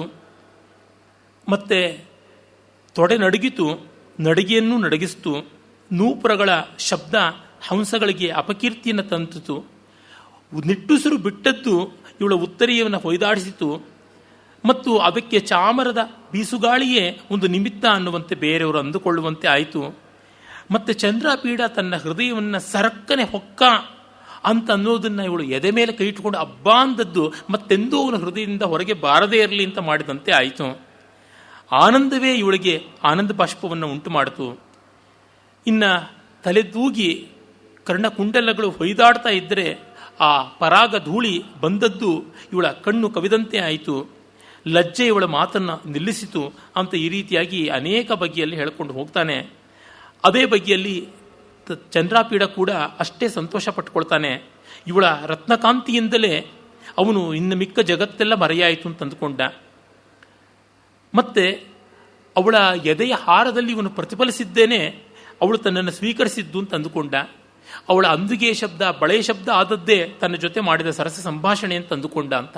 ಹೀಗೆ ಒಂದೊಂದು ಚೇಷ್ಟೆಗೂ ಒಂದೊಂದು ವಿಶೇಷವಾದ ಪ್ರಣಯದ ಪ್ರತಿಕ್ರಿಯೆ ಅಂತ ಭಾವಿಸಿಕೊಂಡ ಅಂತ ಕವಿ ಪುಟಗಟ್ಟಲೆ ವರ್ಣಿಸ್ತಾ ಹೋಗ್ತಾನೆ. ಆಗ ಮಹಾಶ್ವೇತೆ ಹೇಳ್ತಾಳೆ, ಪರಿಚಯ ಮಾಡಿಕೊಡ್ತಾಳೆ. ಅವಳು ಉದ್ದೇಶ ಇದ್ದಿದ್ದೇ ಇಂಥ ಸುಂದರ ಬಂದರೆ ಇವಳು ತನ್ನ ಅಭಿಪ್ರಾಯವನ್ನು ಬದಲಾಯಿಸಿಕೊಳ್ತಾಳೆ. ನನಗೆ ಇವಳ ತಂದೆ ತಾಯಿಯಿಂದ ಬರ್ತಕ್ಕಂಥ ಸಮಸ್ಯೆ ನೀಗುತ್ತದೆ. ಇವಳು ಕೋತಿ ತಾನು ಕೆಟ್ಟದ್ದಲ್ಲದೆ ವನ ಎಲ್ಲ ಕೆಡಿಸ್ತು ಅಂತ ಹೀಗಾಯಿತು ಅಂತ.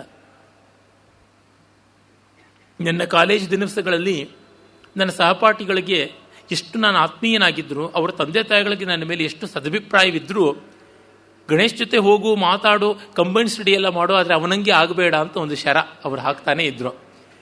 ನಾನು ಅವರು ಅವರ ತಂದೆ ತಾಯಿಗಳು ಇಷ್ಟಪಡುವಂತೆ ಇರಬೇಕು ಅನ್ನೋದಕ್ಕೆ ಅವರನ್ನ ಯಾವ್ಯಾವುದೋ ರೀತಿಯಲ್ಲಿ ಎನ್ಕರೇಜ್ ಮಾಡ್ತಾ ಇದ್ದೆ. ನೋಡಪ್ಪ, ನೀನು ಹಿಂಗೆ ಮದುವೆ ಆಗು, ಹಾಗೆ ಕೆಲಸಕ್ಕೆ ಸೇರು, ಹಿಂಗೆ ಉಚ್ಚರಾಯ ಸ್ಥಿತಿಗೆ ಬಾ ಅಂತೆಲ್ಲ ಹೇಳ್ತಾ ಇದ್ದೆ. ಆದರೂ ಪಾಪ ಅವ್ರಿಗೆ ಅವರು ಗುಮಾನಿ ಇರ್ತಾನೆ ಇತ್ತು. ಅದು ಈಚಿನ ಕಾಲಕ್ಕೂ ತಪ್ಪಿಲ್ಲ ಹಾಗಾಗಿರ್ತಕ್ಕಂಥದ್ದು.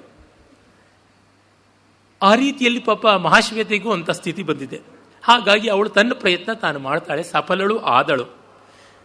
ನನಗೆ ಚಂದ್ರಾಪೀಡಂತರ ಇವರಿಗೆ ಪ್ರಲೋಭನೆ ಮಾಡೋದಕ್ಕೆ ಯಾವ ವಸ್ತುವೂ ಇರಲಿಲ್ಲ. ಸಖಿ ಕಾದಂಬರಿ ಭಾರತೆ ವರ್ಷೆ ರಾಜಾನೇಕವರ ತುರಗ ಕುರ ಮುಖ ಉಲ್ಲೇಖ ದತ್ತ ಚತುಸ್ಸಮುದ್ರ ಮುದ್ರೋ ರಕ್ಷಿತ ಪ್ರಜಾಪೀಡ ತಾರಾಪೀಡೋ ನಾಮ ಅಂತ ಶುರು ಮಾಡಿಕೊಂಡು ಇವನು ಅನೇಕ ರಾಜರುಗಳ ಸಾಮಂತತೆಯನ್ನು ಒಪ್ಪಿಕೊಂಡಿರ್ತಕ್ಕಂಥ ಅವನು ತಾರಾಪೀಡ. ಅವನ ಮಗ ಯೇಷ ದರ್ಶನಾತ್ ಪ್ರವೃತ್ತಿ ಪ್ರಕೃತ್ಯಾಮೇ ನಿಷ್ಕಾರಣ ಬಂಧುತಾಂಗತಃ. ಇವನು ಮೊದಲು ನೋಡಿದಾಗಲಿಂದಲೂ ನನಗೆ ಅಕಾರಣ ಬಂಧುವಾಗಿದ್ದಾನೆ. ಪರಿತ್ಯಕ್ತ ಸಕಲ ಸಂಘ ನಿಷ್ಠುರಾಪಿ ಮೇ ಸವಿಶೇಷ ಸ್ವಭಾವ ಸರಳೈರ್ ಗುಣೈ ಆಕೃಷ್ಯ ಚಿತ್ತವೃತ್ತಿಂ ವರ್ತತೆ. ನಾನು ಎಲ್ಲ ಬಂಧನಗಳನ್ನು ಬಿಟ್ಟು ವಿರಕ್ತಿಯಾಗಿದ್ದರೂ ನನಗಿವನ ಸ್ನೇಹಬಂಧನ ತುಂಬ ಗಾಢವಾಗಿದೆ.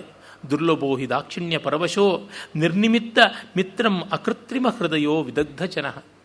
ಇಂಥ ತಿಳುವಳಿಕೆ ಇರೋರು, ರಸಿಕತೆ ಇರೋರು, ಸೌಜನ್ಯ ಇರುವವರು, ಸಹೃದಯತೆ ಇರತಕ್ಕಂಥವರು, ಅಕೃತ್ರಿಮರಾದವರು, ನಿಷ್ಕಪಟರಾದವರು, ಇಂಗಿತವನ್ನು ಬಲ್ಲಂಥ ಮತ್ತು ದಾಕ್ಷಿಣ್ಯವನ್ನು ಕಟ್ಟಿಸಿ ಇಟ್ಟುಕೊಂಡಂಥ ಮರ್ಯಾದಸ್ಥರ ಸ್ನೇಹ ತುಂಬ ತುಂಬ ಕಷ್ಟ. ಯಥೋ ದೃಷ್ಟ್ವಾಚ ಇಮಂ ಅಹಮಿವ ತ್ವಮಪಿ ನಿರ್ಮಾಣ ಕೌಶಲಂ ಪ್ರಜಾಪತೆ ನಿಸ್ಸಪತ್ನತಾಂಚ ರೂಪಸ್ಯ ಸ್ಥಾನಾಭಿನಿವೇಶಿತ್ವಂಚ ಲಕ್ಷ್ಮ್ಯಾ ಸದ್ಭರ್ತೃತಾ ಸುಖಂಚ ಪೃಥಿವ್ಯಾ ಸುರಲೋಕಾತಿರಿಕ್ತತಾಂಚ ಮರ್ತ್ಯಲೋಕಸ್ಯ ಸಫಲತಾಂಚ ಮಾನುಷಲೋಚನಾನಾಂ ಏಕಸ್ಥಾನ ಸಮಾಗಂಚ ಸರ್ವಕಲಾನಾಂ ಐಶ್ವರ್ಯಂಚ ಸೌಭಾಗ್ಯಸ್ಯ ಅಗ್ರಾಮ್ಯತಾಂಚ ಮನುಷ್ಯಾಣಾಂ ಜ್ಞಾಸ್ಯಸೀತಿ ಬಲಾದ ಆನೀತೋಯಂ ಹೇಳ್ತಾಳೆ. ಇವನನ್ನು ನೋಡಿದ ಮೇಲೆ ಬ್ರಹ್ಮನ ಕೆಲಸದಲ್ಲಿ ನಿಜವಾಗೂ ಕಸುಬುಗಾರಿಕೆ ಇದೆ, ಕೆಲಸಗಾರಿಕೆ ಇದೆ ಅಂತ ಗೊತ್ತಾಗುತ್ತದೆ. ಬ್ರಹ್ಮ ನೀನು ಒಳ್ಳೆ ಕೆಲಸ ಮಾಡಬಲ್ಲೆ ಅಂತ. ಅಂಥ ಸುಂದರ ಪುರುಷ ಇವನು. ನಿಸ್ಸಪತ್ನತಾಂ ರೂಪಸ್ಯ, ರೂಪಕ್ಕೆ ಎದುರು ಯಾವುದೂ ಇಲ್ಲ, ರೂಪ ಅಪ್ರತಿದ್ವಂದ್ವಿ ಅನ್ನುವಂಥದ್ದು ಗೊತ್ತಾಗುತ್ತೆ. ಸ್ಥಾನಾಭಿನಿವೇಶಿತ್ವಂಚ ಲಕ್ಷ್ಮ್ಯಾ, ಸಂಪತ್ತಿಗೆ ಒಳ್ಳೆಯ ಜಾಗದಲ್ಲಿ ಸೇರಬೇಕು ಅನ್ನೋದು ಇಂದು ಗೊತ್ತಾಯಿತು. ಅವಳಿಗೆ ಎಂದೂ ಗೊತ್ತಾಗಲ್ಲ, ಇಂದು ಗೊತ್ತಾಯಿತು ಅಂತ ಅನಿಸುತ್ತದೆ ಇವನನ್ನು ನೋಡಿದ್ರೆ. ಇನ್ನು ಭೂಮಿಗೆ ಒಳ್ಳೆಯ ಆಳ್ವಿಕೆ ಮಾಡತಕ್ಕಂಥ ನಿಜವಾದ ಪಾಲಕ ಬಂದ ಅನಿಸುವಂಥದ್ದು.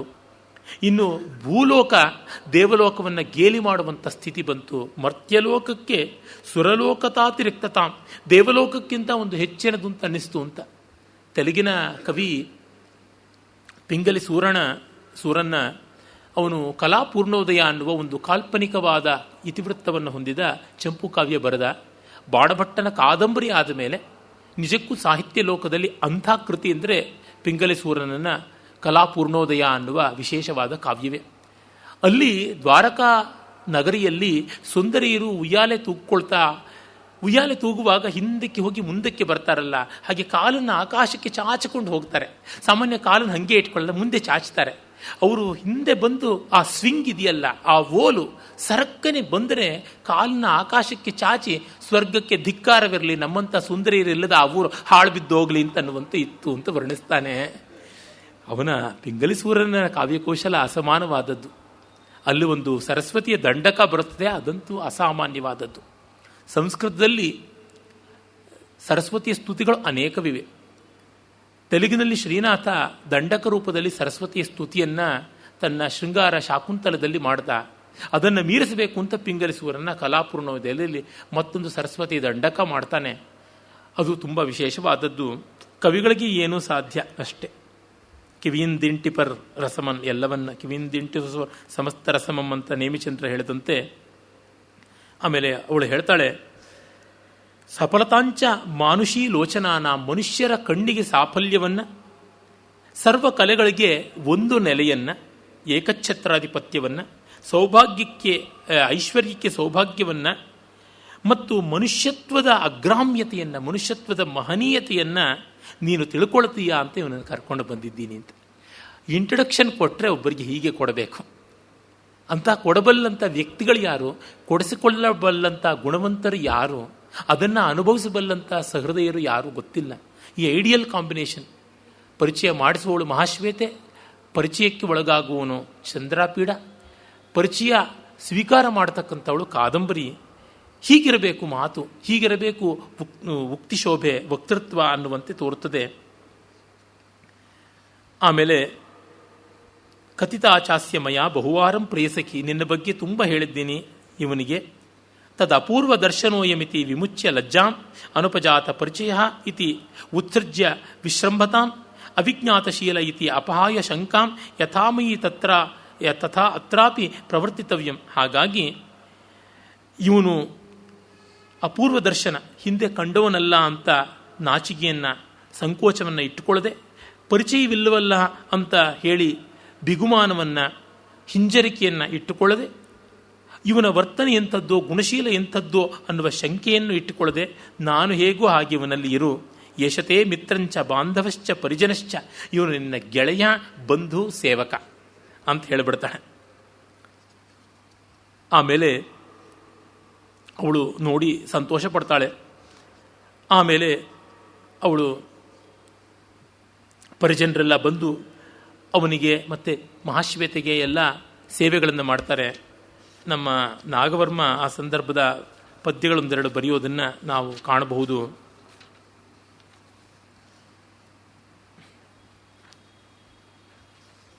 ಇನ್ನು ಮುಂದಿನಲ್ಲೇ ನೋಡೋಣ, ಇನ್ನು ಸುಂದರವಾದಂಥ ಸಂದರ್ಭ ಬರುತ್ತದೆ. ಆಮೇಲೆ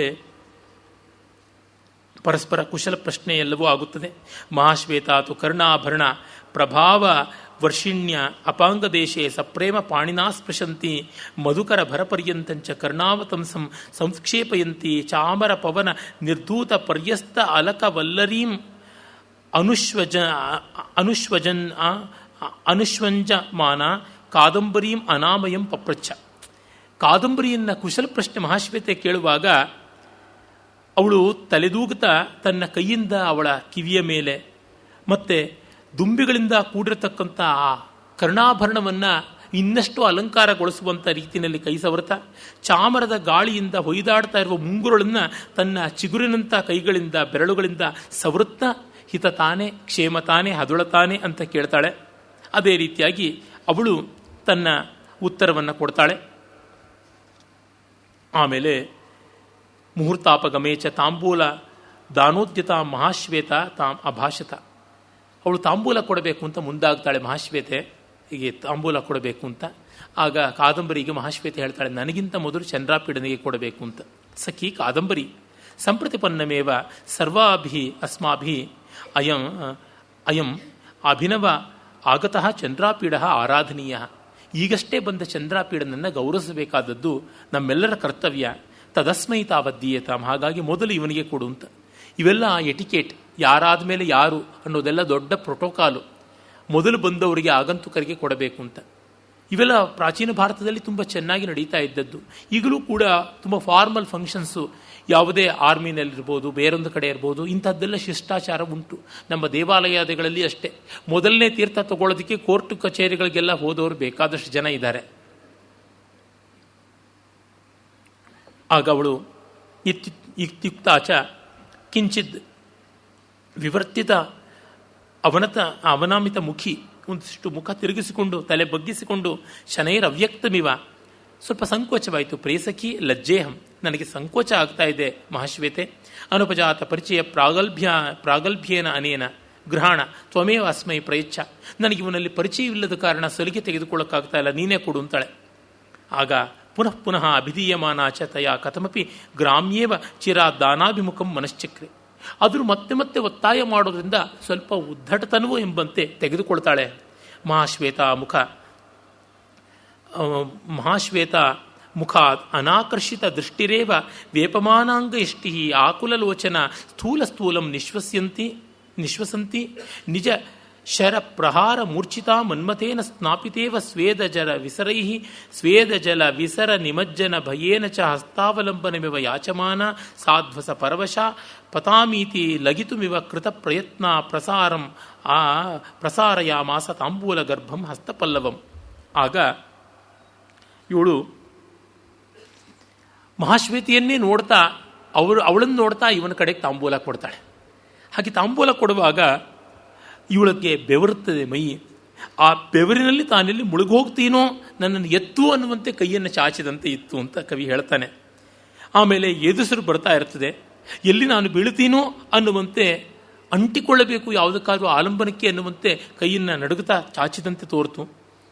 ಚಂದ್ರಾಪೀಡ ಕೂಡ ಜಯಕುಂಜರ ಕುಂಭಸ್ಥಲಾಸ್ಫಾಲನ ಸಂಕ್ರಾಂತ ಸಿಂಧೂರಮಿವ ಸ್ವಭಾವ ಪಾಟಲಂ ಧನುರ್ಗುಣಾಕರ್ಷಣ ಕೃತಕಿಣ ಶ್ಯಾಮಲಂ ಕಚಗ್ರಹ ಕೃಷ್ಟಿ ರುದಿತ ಹರಿಲಕ್ಷ್ಮೀ ಲೋಚನ ಪರಾಮರ್ಶ ಲಗ್ನಾಂಜನ ಬಿಂದುಮಿವ ವಿಸರ್ಪನ್ನಖ ಕಿರಣತಯ ಅತಿರಭಸೇನ ಪ್ರಧಾವಿತಾಭಿರಿವ ವಿವರ್ಧಿತಾಭಿರಿವ ಪ್ರಹಸಿತಾಭಿರಿವ ಅಂಗುಲಿಭಿ ಉಪೇತಂ ಸ್ಪರ್ಶ ಲೋಭಾಚ್ಚ ತ್ವತ್ಕಾಲ ಕೃತ ಸನ್ನಿವೇಶ ಸರಾಗ ಪಂಚಾಪಿ ಇಂದ್ರಿಯ ವೃತ್ತಿ ಅಪರಾಂಗುಲಿರ್ ಉದ್ವಹಂತಂ ಪ್ರಸಾರಿತವಾನ್ ಪಾಣಿಂ.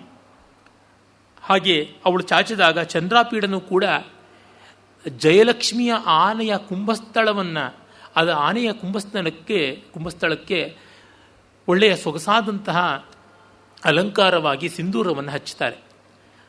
ಗಣೇಶನಿಗೆ ಕೆಂಪು ಸಿಂಧೂರವನ್ನು ಹಚ್ಚುವುದುಂಟು. ಗಜಮಂಡನಂ ಸಿಂಧೂರಂ ಗಜಮಂಡನಂ ಅಂತಲೇ ಹೈಮಕೋಶ ಹೇಳುತ್ತದೆ. ಆ ಆನೆಗೆ ಅಲಂಕಾರವಾದ ಸಿಂಧೂರ, ಇವನು ಜಯಲಕ್ಷ್ಮಿಯ ಆನೆಯ ಕುಂಭಸ್ಥಳವನ್ನು ತಟ್ಟಿ ಆ ಸಿಂಧೂರವ ಕೈಗೆ ಅಂಟಿಕೊಂಡಿದೆಯೋ ಎಂಬಂತೆ ಸಹಜವಾಗಿ ಕೆಂಪಾದ ಕೈ ಅವನು ಚಾಚುತ್ತಾನೆ ತಾಂಬೂಲಕ್ಕೆ. ಮತ್ತೆ ಅದು ತುದಿಯಲ್ಲಿ ಒಂದಿಷ್ಟು ಕಾಯಿಗಟ್ಟಿತ್ತು. ನಿರಂತರವಾಗಿ ಬಿಲ್ಲಿನ ಹುರಿಗಳನ್ನು ಎಳೆದು ಅದು ಕಾಯಿಗಟ್ಟಿ ಸ್ವಲ್ಪ ಕಪ್ಪು ಬಣ್ಣಕ್ಕೆ ಬಂದಿತ್ತು. ಅದು ಹೇಗಿತ್ತು ಅಂದರೆ, ವೈರಿ ರಾಜ ಲಕ್ಷ್ಮಿಗಳನ್ನು ಮುಡಿ ಎಳೆದುಕೊಂಡು ಬಂದಾಗ, ಅಂದರೆ ವೈರಿಗಳನ್ನು ಗೆದ್ದಾಗ ಅಂತ ಅರ್ಥ. ವೈರಿ ರಾಜ್ಯ ಲಕ್ಷ್ಮಿಯರನ್ನು ಎಳೆದುಕೊಂಡು ಬಂದಾಗ, ಅವರು ಕಣ್ಣೀರಿಟ್ಟಾಗ ಕಾಡಿಗೆ ಕಲಿಸಿಕೊಂಡು ಬಂದ ಕಣ್ಣೀರನ್ನು ಒರೆಸುವುದಕ್ಕೆ ಅಂತ ಬೆರಳುಗಳನ್ನು ಚಾಚಿ ಆ ಬೆರಳುಗಳ ತುದಿಯಲ್ಲಿ ಕಾಡಿಗೆ ಕಣ್ಣೀರು ಅಂಟಿಕೊಂಡು ಕಪ್ಪಾಗಿತ್ತೋ ಎಂಬಂತೆ ಇತ್ತು. ಆ ರೀತಿಯ ಹಸ್ತ, ಅಂಗೈಯಲ್ಲಿ ಕೆಂಪಾಗಿ ತುದಿಯಲ್ಲಿ ಕಪ್ಪಾಗಿ ಇರುವ ಒಳ್ಳೆಯ ಸೊಗಸಾದ ಪದ್ಮರಾಗ ಮಣಿಗಳು ಮತ್ತು ಮಹೇಂದ್ರ ನೀಲ ಮಣಿಗಳು ಸೇರಿದಂಥ ಅಂಗೈಯನ್ನು ಚಾಚುತ್ತಾನೆ. ಅದು ಚಾಚಿದಾಗ ಕೆಳಗಿನ ಉಗುರುಗಳ ಕಾಂತಿ ಮುಂದೆ ಬಂದು ಹರಿತಾ ಇದ್ದರೆ ಇವನನ್ನು ಆ ಬೆರಳುಗಳೇ ಬೆಳೆದವೋ ಎಂಬಂತೆ, ಮತ್ತು ಇವನು ಕೈ ಚಾಚಿದಾಗ ಬೆರಳುಗಳು ತಾಂಬೂಲ ತೆಗೆದುಕೊಳ್ಳೋದಕ್ಕೆ ತಾವೇ ಓಡ್ತಾ ಇವೆಯೋ ಎಂಬಂತೆ. ಆಮೇಲೆ ಅವಳು ಕೊಡ್ತಕ್ಕಂಥ ತಾಂಬೂಲಕ್ಕೆ ನಗುನಗುತ್ತಾ ಪ್ರತಿಕ್ರಿಯೆ ತೋರುವ ಮಂದಸ್ಮಿತದಂತೆ ಆ ಉಗುರುಗಳ ಕಾಂತಿ ಬೆಳ್ಳಗೆ ತೋರುತ್ತದೆ. ಆಮೇಲೆ ಇವನ ಪಂಚೇಂದ್ರಿಯಗಳ ಚೈತನ್ಯವೇ ಆ ಬೆರಳಿನ ಮೂಲಕ ಧಾರಧಾರಿಯಾಗಿ ಹತ್ತ ಕಡೆಗೆ ಹೋಗ್ತಾ ಇತ್ತು ಎಂಬಂತೆ ಇತ್ತು. ಅಂತಹ ಕೈಯನ್ನು ಚಾಚಿದ ಅಂತ ಒಂದು ಬೀಡ ತಗೊಂಡ ಅನ್ನೋದನ್ನು ಕವಿ ಇಷ್ಟು ಬಗೆಯಲ್ಲಿ ಹೇಳ್ತಾನೆ ನೋಡಿ. ಇದನ್ನು ಹೇಳೋಕ್ಕೆ ಅವನಿಗೆ ಮನಸ್ಸಿದೆ, ಶಕ್ತಿ ಇದೆ, ಪುರುಸೊತ್ತೂ ಇದೆ, ಪೋಷಣೆಯೂ ಇದೆ. ನಮ್ಮ ಕಾಲದಲ್ಲಿ ಮನಸ್ಸಿಲ್ಲ, ಶಕ್ತಿ ಇಲ್ಲ, ಪುರುಸೊತ್ತಿಲ್ಲ, ಪೋಷಣೆಯೂ ಇಲ್ಲ.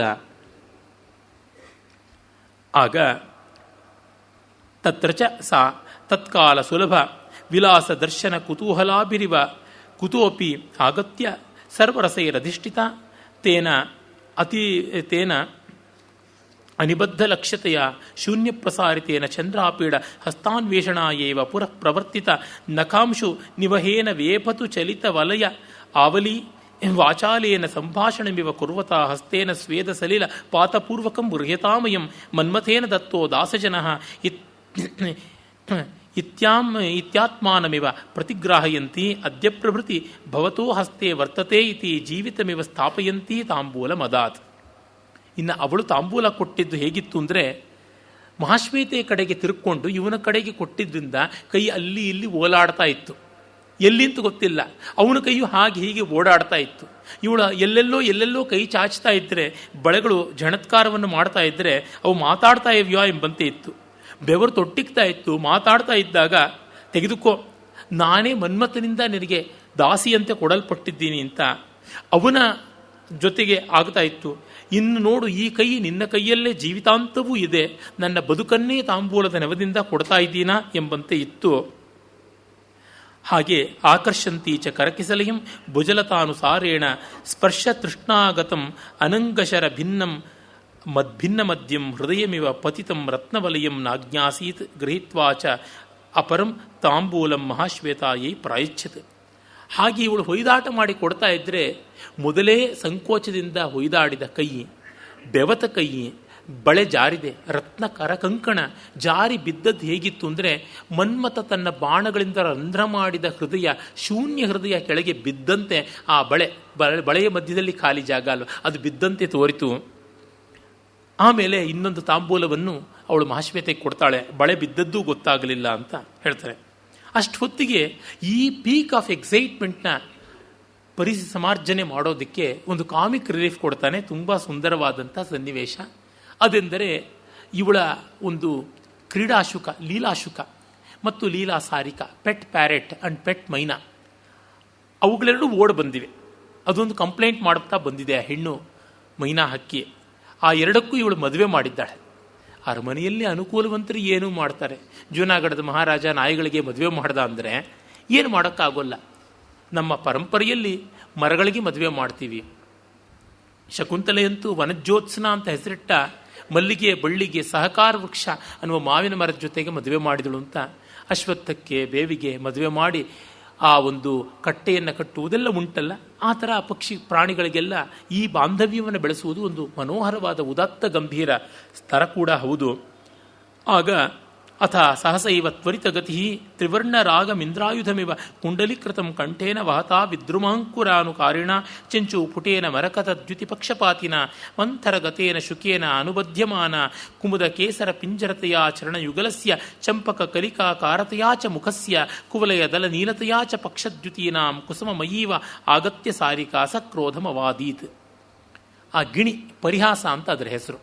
ಅದಕ್ಕೊಂದು ಹೆಂಡತಿ ಮೈನಾ, ಅದರ ಹೆಸರು ಕಾಲಿಂದಿ ಅಂತ. ಗಿಣಿ ಹಸಿರು ಬಣ್ಣದ್ದು. ಭಾರತದ ಗಿಣಿಗಳು ಸುಮಾರು 3 ಪ್ರಕಾರದವು ಅಂತ.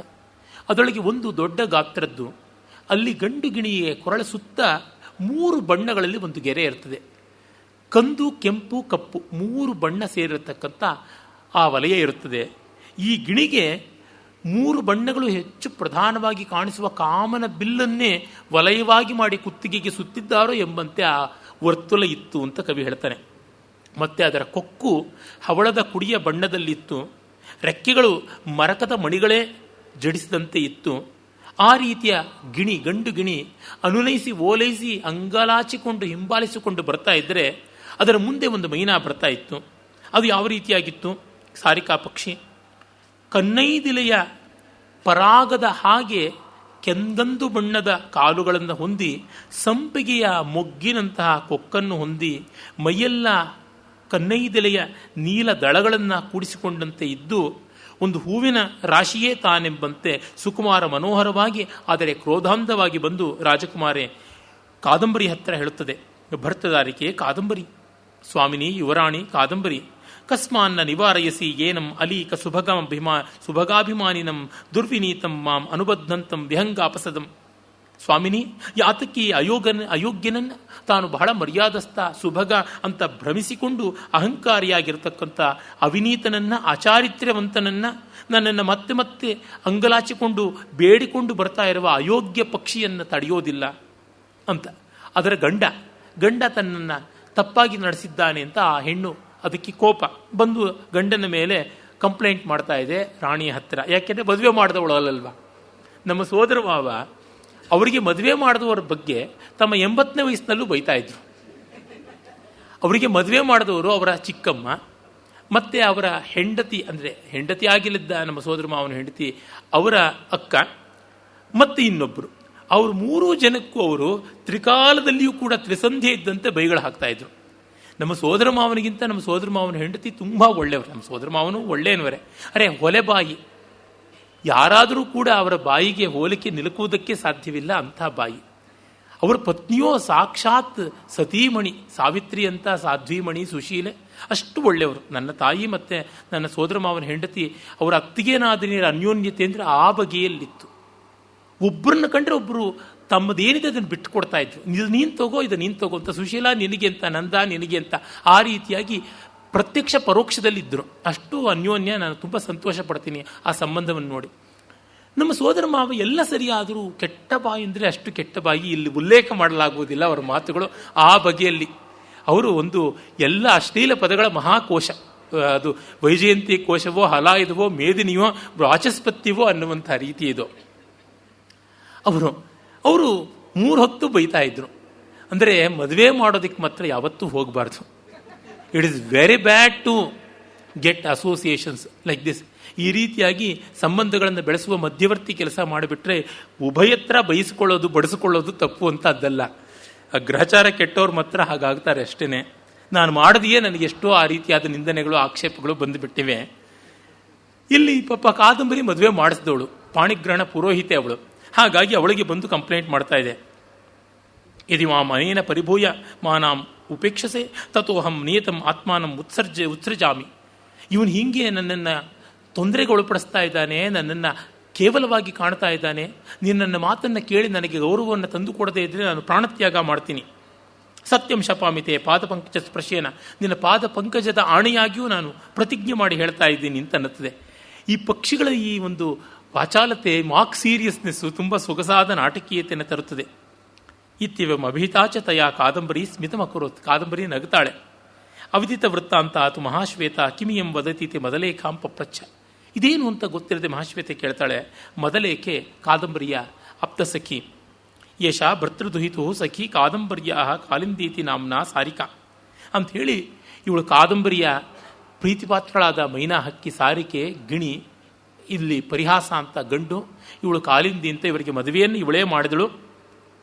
ಇವತ್ತು ಬೆಳಗ್ಗೆ ಕಾದಂಬರಿಯ ತಾಂಬೂಲ ಕರಂಕ ವಾಹಿನಿಯಾದವಳು ಒಬ್ಬ ಸುಂದರಿ ತಮಾಲಿಕೆ ಅಂತಿದ್ದಾಳೆ. ಅವಳ ತಾಂಬೂಲವನ್ನು ಕಟ್ಟಿಕೊಡೋದು, ತಾಂಬೂಲದ ಪಾತ್ರೆಯನ್ನು, ತಾಂಬೂಲ ಕರಂಡಕವನ್ನು ತೆಗೆದುಕೊಂಡು ಹೋಗುವುದು ಅಷ್ಟೇ ಅವಳ ಕೆಲಸ. ಅದೇ high profile job, high end job ಅದು. ಆ ರೀತಿಯಾದದ್ದು. ಸಿಕ್ಕಾಪಟ್ಟೆ ಮೆಚ್ಯೂರಿಟಿ ಇರಬೇಕು, ಸಿಕ್ಕಾಪಟ್ಟೆ ಇನ್ಸೈಟ್ಸ್ ಇರಬೇಕು, ಟೇಸ್ಟ್ ಇರಬೇಕು, ಕಲ್ಚರ್ ಇರಬೇಕು, ಎಟಿಕೇಟ್ ಇರಬೇಕು, ಎಜುಕೇಷನ್ ಇರಬೇಕು, ಸೊಫಿಸ್ಟಿಕೇಷನ್ ಇರಬೇಕು, ಲುಕ್ಸ್ ಇರಬೇಕು, ಎಲ್ಲ ಇರಬೇಕು. ಸುಮ್ಮನೆ ಸಿಕ್ಕಿಬಿಡಲ್ಲ ತಾಂಬೂಲ ಕರಂಕ ವಾಹಿನಿಯ ಕೆಲಸ. ಸಿಕ್ಕಾಪಟ್ಟೆ ದೊಡ್ಡ ಬೆಲೆ ಬಾಳತಕ್ಕಂಥ ಕೆಲಸ ಅದು.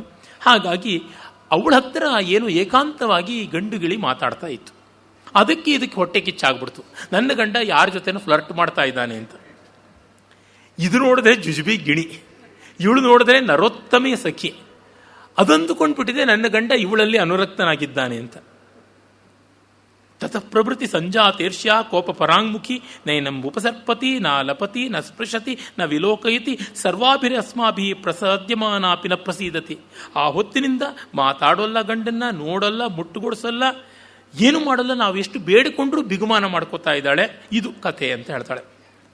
ಆಗ ಚಂದ್ರಾಪೀಡ ನಕ್ಕು ಹೇಳ್ತಾನೆ, ಅಸ್ತೀಶಾ ಕಥಾ, ಓಹೋ ಇದಾ ಕಥೆ ಅಂತ. ತುಂಬ ಇವನು ಮಾಕ್ ಸೀರಿಯಸ್ನೆಸ್ಸಲ್ಲಿ ಶ್ರೂಯತ ಏವೈತದ್ ರಾಜಕುಲೇ ಕರ್ಣ ಪರಂಪರೆಯ ಪರಿಜನೋಪಿ ಏವಂ ಅವಮಂತ್ರಿತೆ ಬಹಿರಪಿ ಜನಾ ಕಥಯಂತ್ಯೇವಂ ದಿಗಂತರೇಶು ಅಯಂ ಆಲಾಪ ವರ್ತತೆ ಏವ ಅಸ್ಮಾಭಿ ಅಪಿ ಏತದಾಕರ್ಣಿತಮೇವ ಯಥಾ ಕಿಲ ದೇವ್ಯಾ ಕಾದಂಬರ್ಯಾ ತಾಂಬೂಲದಾಯಿನಿ ತಮಾಲಿಕಾಂ ಕಾಮಯಮಾನಃ ಪರಿಹಾಸನಾಮ ಶುಕೋ ಮದನ ಪರವಶೋ ಗತಾನ್ಯಪಿ ದಿನಾನಿ ನವೇತ್ತೀತಿ. ಆಹಾ, ಇದು ಭಯಂಕರವಾದ ಸುದ್ದಿ. ಇದು ಭೂಮಿಯಲ್ಲಿ, ಆಕಾಶದಲ್ಲಿ, ದೇವಲೋಕದಲ್ಲಿ, ಸರ್ವತ್ರ ಚತುರ್ದಶ ಭುವನಗಳಲ್ಲಿ, ದಶ ದಿಕ್ಕುಗಳಲ್ಲಿ ಪ್ರಸೃತವಾದದ್ದು, ನಮ್ಮಂಥವರ ಕಿವಿಗೂ ಬಂದದ್ದು. ದೇವಿ ಕಾದಂಬರಿ ಯುವರಾಜ್ಞಿಯ ಸಖೀಮಣಿಯಾದ ತಾಂಬೂಲ ಕರಂಕವಾಹಿನಿ ತಮಾಲಿಕೆಯಲ್ಲಿ ಆಸಕ್ತನಾದ ಈ ಲಂಪಟ ಪರಿಹಾಸ ಅನ್ನುವಂಥ ಗಿಳಿ ತುಂಬ ಅನ್ಯಾಯ ಮಾಡ್ತಾ ಇದೆ ಅಂತ ನಮಗೂ ಗೊತ್ತಾಯಿತು ಅಂತಾನೆ. ತದೈಮಾಸ್ತಾಂ ತಾವದ್ ವಾಮಾಚಾರ ಪರಿತ್ಯಕ್ತ ನಿಜಕಲತ್ರ ನಿಸ್ತ್ರಪ ಅನಯಾಸ ದೇವ್ಯಾಸ್ತು ಕಾದಂಬರ್ಯಾ ಕಥಮೇತದ್ಯುಕ್ತಂ ಎನ್ನ ನಿವಾರಯತಿ ಮಾಂ ಚಪಲಾಂ ದುಷ್ಟದಾಸೀಂ ಅಥವಾ ದೇವ್ಯಾಪಿ ಕಥಿತೇವ ನಿಸ್ನೇಹತಾ ಪ್ರಥಮಮೇವ ವರಾಕೀಮಿಮಾಂ ಕಾಲಿಂದೀಂ ಈದೃಶಾಯ ದುರ್ವಿನೀತಾಯ ವಿಹಂಗಾಯ ಪ್ರಯಚ್ಛಂತ್ಯಾ.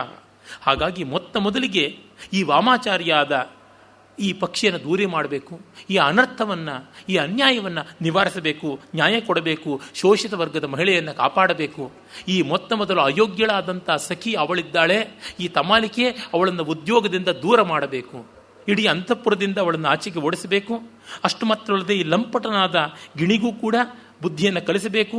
ದಯನೀಯಳಾದ, ಶೋಚನೀಯಳಾದ, ಸಾಧ್ವಿಯಾದ ಈ ಕಾಲಿಂದಿಯನ್ನು ಇಂಥ ದುರ್ವಿನೀತನಾದ ಲಂಪಟನಾದ ಗಿಳಿಗೆ ಕಟ್ಟಿದ ಪಾಪ ಸುಮ್ಮನೆ ಹೋಗ್ತಕ್ಕಂಥದ್ದಲ್ಲ, ಅದಕ್ಕೆ ಒಡನೆಯೇ ಉಪಕ್ರಮ ಮಾಡಿಕೊಳ್ಳಬೇಕು ಅನ್ನುವುದನ್ನು ಬಹಳ ಗಂಭೀರವಾದ ರೀತಿಯಲ್ಲಿ ಹೇಳ್ತಾನೆ. ಅದು ಎಲ್ಲರಿಗೂ ಗೊಳ್ಳನೆ ನಗು ತರಿಸುತ್ತದೆ.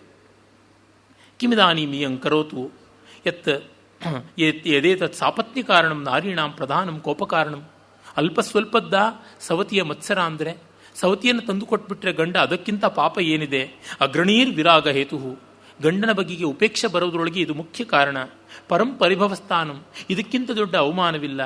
ಯಮೇವ ಕೇವಲಂ ಅತಿಧೀರ, ಪಾಪ ಈ ಹೆಣ್ಣು ತುಂಬ ಗಟ್ಟಿಯಾಗಿದ್ದಾಳೆ. ಯದ ಅನಯಾ ಅನೇನ ದೌರ್ಭಾಗ್ಯ ಗರ್ಮ್ಣ ಜಾತ ವೈರಾಗ್ಯ ವಿಷಂನ ತಾವತ್ ಆಸ್ವಾದಿತಂ. ಪುಣ್ಯಕ್ಕೆ ಇದಿನ್ನೂ ಗಟ್ಟಿಪಿಂಡ ಆಗಿರೋದ್ರಿಂದ ವಿಷ ಕೂಡಿದೆ, ಬದುಕಿದೆ ಕಾಳಿಂದಿ. ಅನಲೋವಾನ್ ಅವಸಾದಿತ, ಬೆಂಕಿಗೆ ಹೋಗಿ ಬಿದ್ದಿಲ್ಲ ಪುಣ್ಯವಶಾತ್. ಅನಶನಂ ವಾನ್ ಅಂಗೀಕೃತಂ, ಪಾಪ ಉಪವಾಸ ಬಿದ್ದು ಸಲ್ಲೇಖನ ವ್ರತಾದಿಗಳನ್ನು ಮಾಡಿ ಸತ್ತಿಲ್ಲ. ಚಾಂದ್ರಾಯಣ ಕೃಚ್ಛ್ರ ಮಹಾಕೃಚ್ಛ್ರಾದಿಗಳನ್ನು ಮಾಡಿ ಸೊರಗಿಲ್ಲ. ನ ಏಕಂ ಅಪರಮಸ್ತಿ ಯೋಷಿತಾಂ ಲಘಿಂನ ಕಾರಣಂ. ಯದಿ ಚ ಇಯಂ ಈದೃಶೇಯಂ ಅಪರಾಧೆ ಅಪಿ ಅಪರಾಧೆ ಅನುನೀಯಮಾನೇನ ಪ್ರತ್ಯಾಸಕ್ತಿ ಮೇಷ್ಯತಿ ತದಾ ಧಿಗಿಮಾಂ ಅಲಮನಯ ದೂರತೋ ವರ್ಜನೀಯ ಎಂ ಅಭಿಭವ ನಿರಸ್ಯ ಕಯ್ಯೇನ ಪುನಃ ಆಲಾಪಯಿಷ್ಯತಿ ಕೋವ ಆಲೋಕಯಿಷ್ಯತಿ ಕೋವ ಅಸ್ಯ ನಾಮ ಗ್ರಹಿಷ್ಯತಿ. ಹಾಗಾಗಿ ಇದಕ್ಕಿಂತಲೂ ಹೆಣ್ಣಿಗೆ ಒಂದು ಅಪಮಾನದ ಕಾರಣ ಬೇಡ. ಗಂಡ ಲಂಪಟನಾಗುವುದಕ್ಕಿಂತ, ಗಂಡ ಅಪ್ರಾಮಾಣಿಕನಾಗುವುದಕ್ಕಿಂತ ಇನ್ಯಾವುದೂ ಬೇಡ.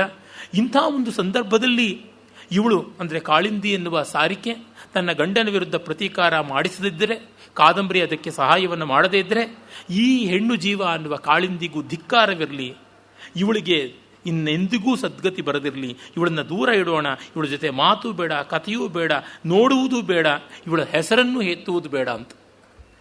ಅಂದರೆ ಯಾವ ಹೆಣ್ಣು ತನ್ನ ಗಂಡನನ್ನು ಸರಿಯಾಗಿ ಅಂಕಿಯಲ್ಲಿಟ್ಟುಕೊಳ್ಳೋದಿಲ್ವೋ ಅಂತ ಹೆಣ್ಣನ್ನು ನೋಡಲೂಬಾರದು, ಕೇಳಲೂಬಾರದು, ಮಾತಾಡಿಸಲಬಾರದು ಅಂತ ಚಂದ್ರಾಪೀಡ ಕೃತಕ ಗಾಂಭೀರ್ಯವನ್ನು ವಹಿಸಿ ಹೇಳ್ತಾನೆ.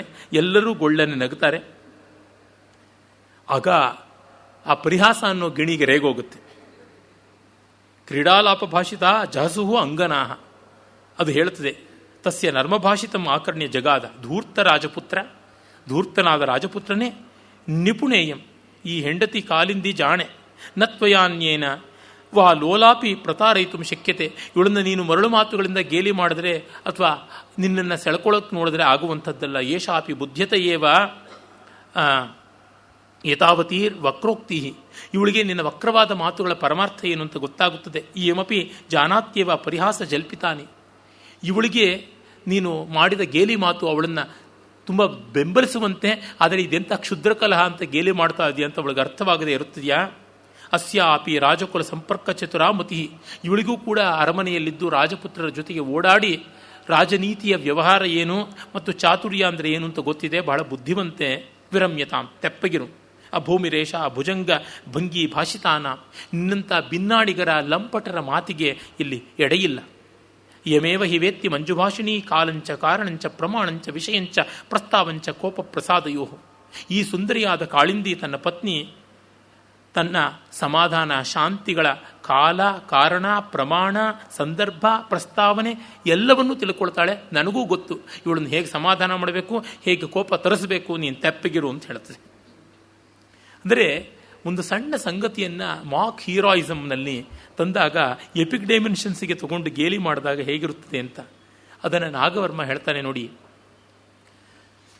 ಆ ಗಿಣಿಗಳು ಹೇಗೆ ಬಂತು ಅಂತಂದರೆ, ಸುರುಳನೆ ಸುತ್ತಿದಂತೆ ಕೊರಳುಮಿರುಗುತ್ತಿರೆ ಮೂರು ರೇಖೆಗಳ್ ಮರಕತ ಕಾಂತಿಯಂ ತಳೆದು ನುಣ್ಗರಗಳ್ ಮಿನುಗಲ್ಕೆ ವಿದ್ರುಮಾಂಕುರದ ಒಲಪ್ಪೆ ಚೆಂಚು ಪುಟ ಮೊಯ್ಯನೆ ಬಂದುದು ಕನ್ಯಕಾಸಭಾಂತರದೊಳಗಡರ್ದು ಶಾದ್ವಲಿತ ಹರ್ಮಮಣಿ ಪ್ರವರಾಂಶುಕಂ ಶುಕಂ.